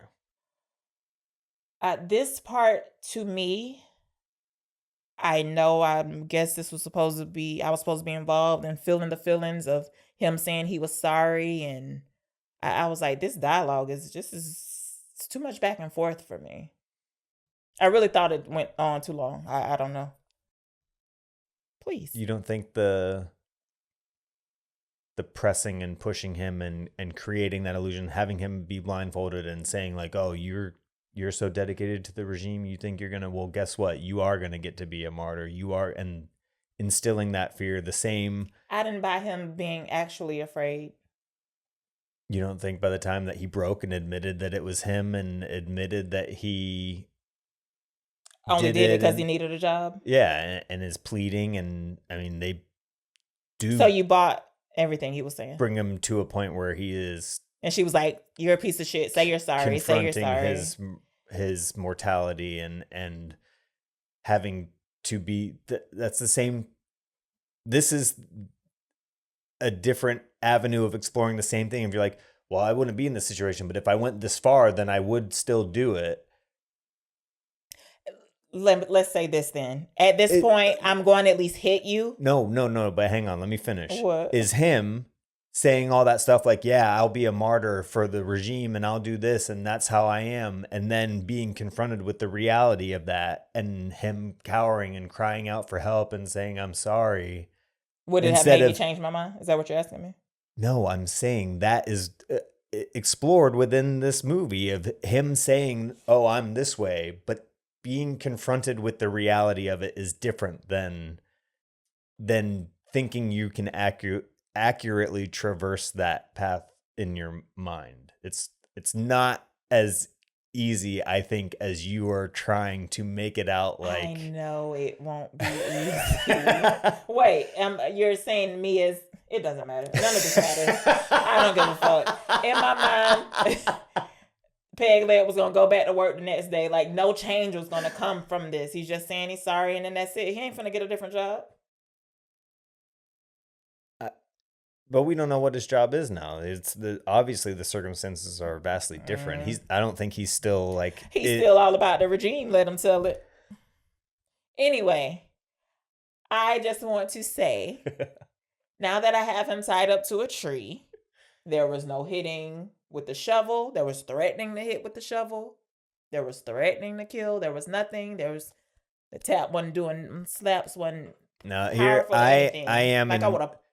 Yes, this was bad. I didn't know if this was partially like the actors not wanting to like really trying to. It didn't look hurt it hurt at all. Yeah, it seemed like a. But it also I don't know this. Maybe it is.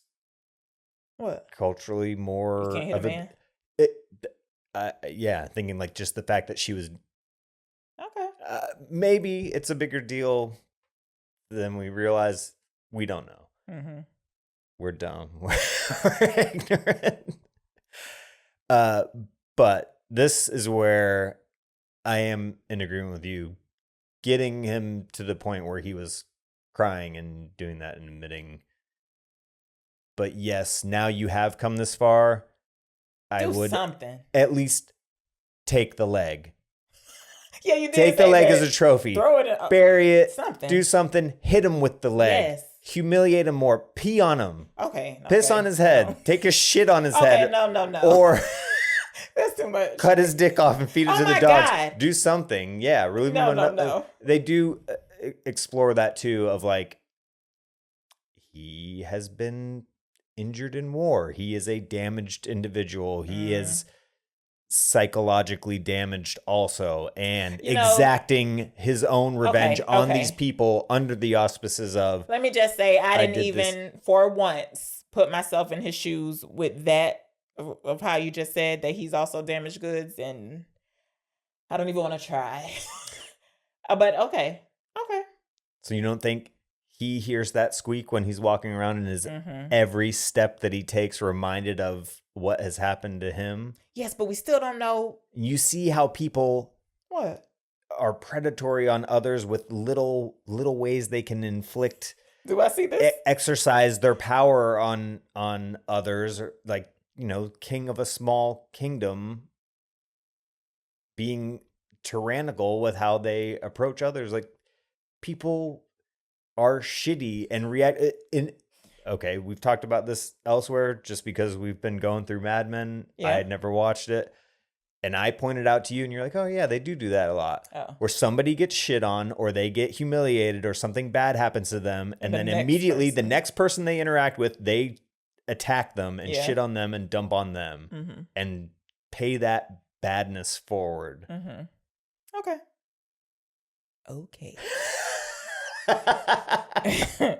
You have a point, but again, like I said, I'm going to get a licking. Like, there's no just talking in your ear. Say you sorry.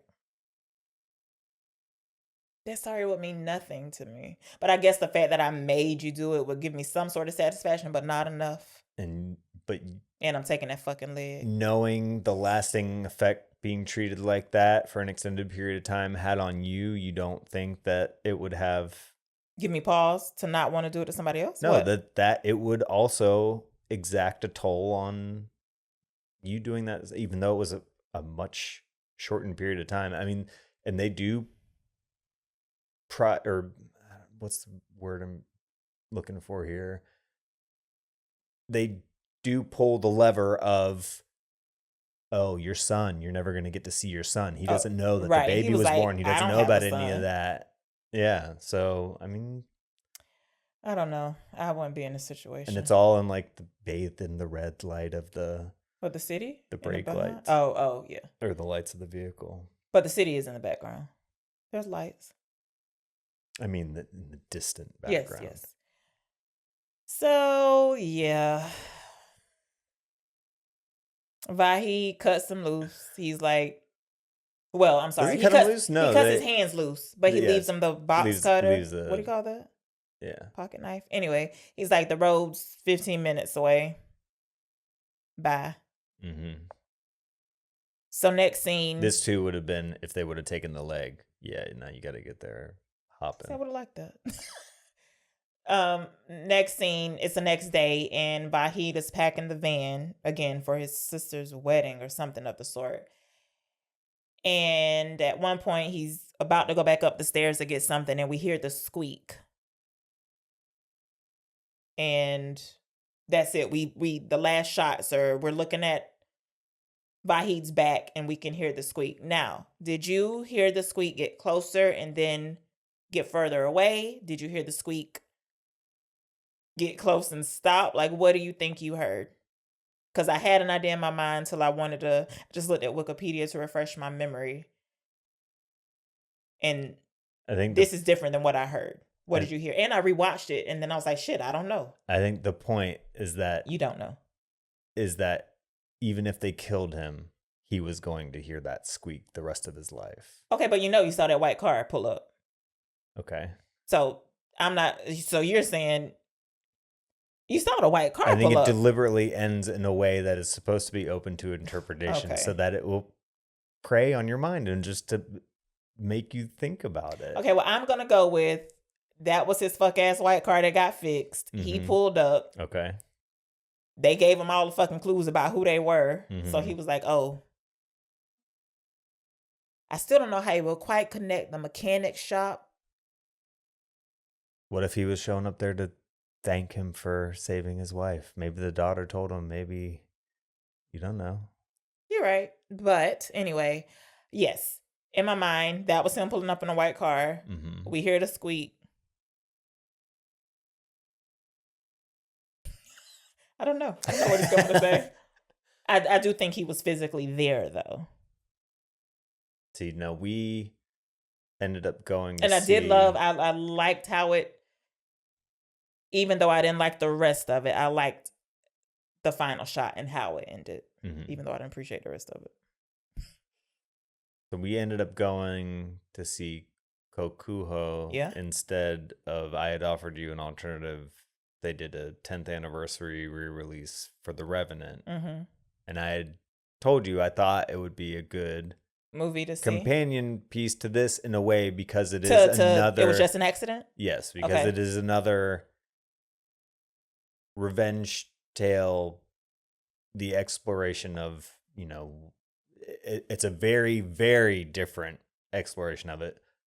But don't you tell me nothing. Don't you spoil it. I'm gonna leave it at that. Okay. It would have been good for me to reference it. Yes.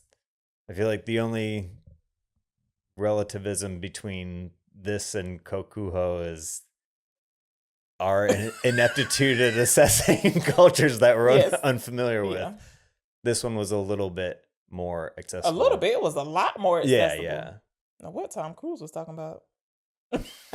We just watched a clip of Tom Cruise. I guess he's at a theater.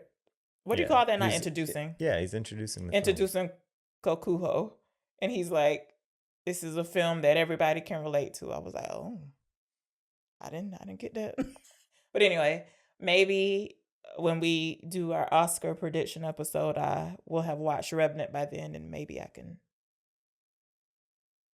mention it then. We'll see. Brittany scale. Mm-hmm. You're going first. Do you know what I'm going to give it? Yeah, can you guess what I'm going to give it? Is. Okay, Brittany scale is a for fun rating system that we use based on words that I frequently use to describe any and everything. From a worst to best, that scale is bad, okay, regular, decent, and good. Where are you putting this on the scale?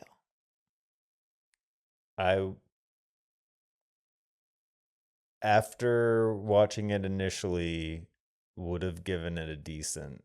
Okay. But it was a movie that stuck with me and thinking about it more. Really? It was on your mind? And it appreciated for me through the further consideration that I gave it after the fact. Okay. And graduated to a good. Wow. And especially after talking about it again and hashing it out. And I feel like not putting you on the ropes, but I feel like... What? Pushing you to consider it Engage further than maybe you had given it credit for. The ways that it frustrated you while watching it,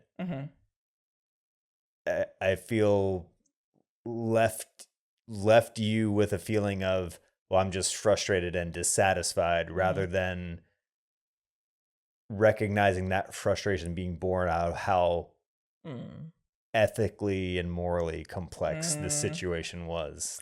Okay. So my initial rating would have been bad, but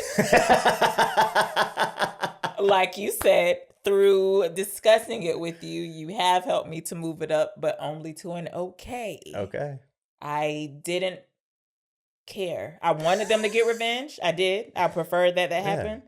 People have bloodlust. That's innate. That's the... Look at your bloodlust. What was that movie? That's what...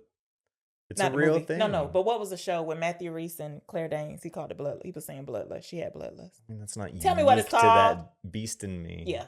Anyway, yeah. So it's just an okay. Like I didn't care about the characters. Premise was good. I liked the ending shot. I'm still dissatisfied, even acknowledging things, the ethics and morals. See a handicapped man get peed on. Yes. No. I did not bring up urination. That was you. That's nasty. But yeah, I would have felt better if she just would have socked him. So yes. Any final thoughts? That concludes Black and White and Gold. International. No, we still got 3 more to talk about. Yeah. 4 more. We got to go watch Surat. Secret Agent. On the weekend, we got to talk about Secret Agent, Sentimental Value. Am I forgetting one? Maybe that was it. No, The Voice of Hein Rajab. I don't know how to pronounce it. So I got to see that. More confusion. Foreign follies in store. This has been Black and White Movie Nights. I'm Black. I'm white. You're wrong, and I'm right. Black and white.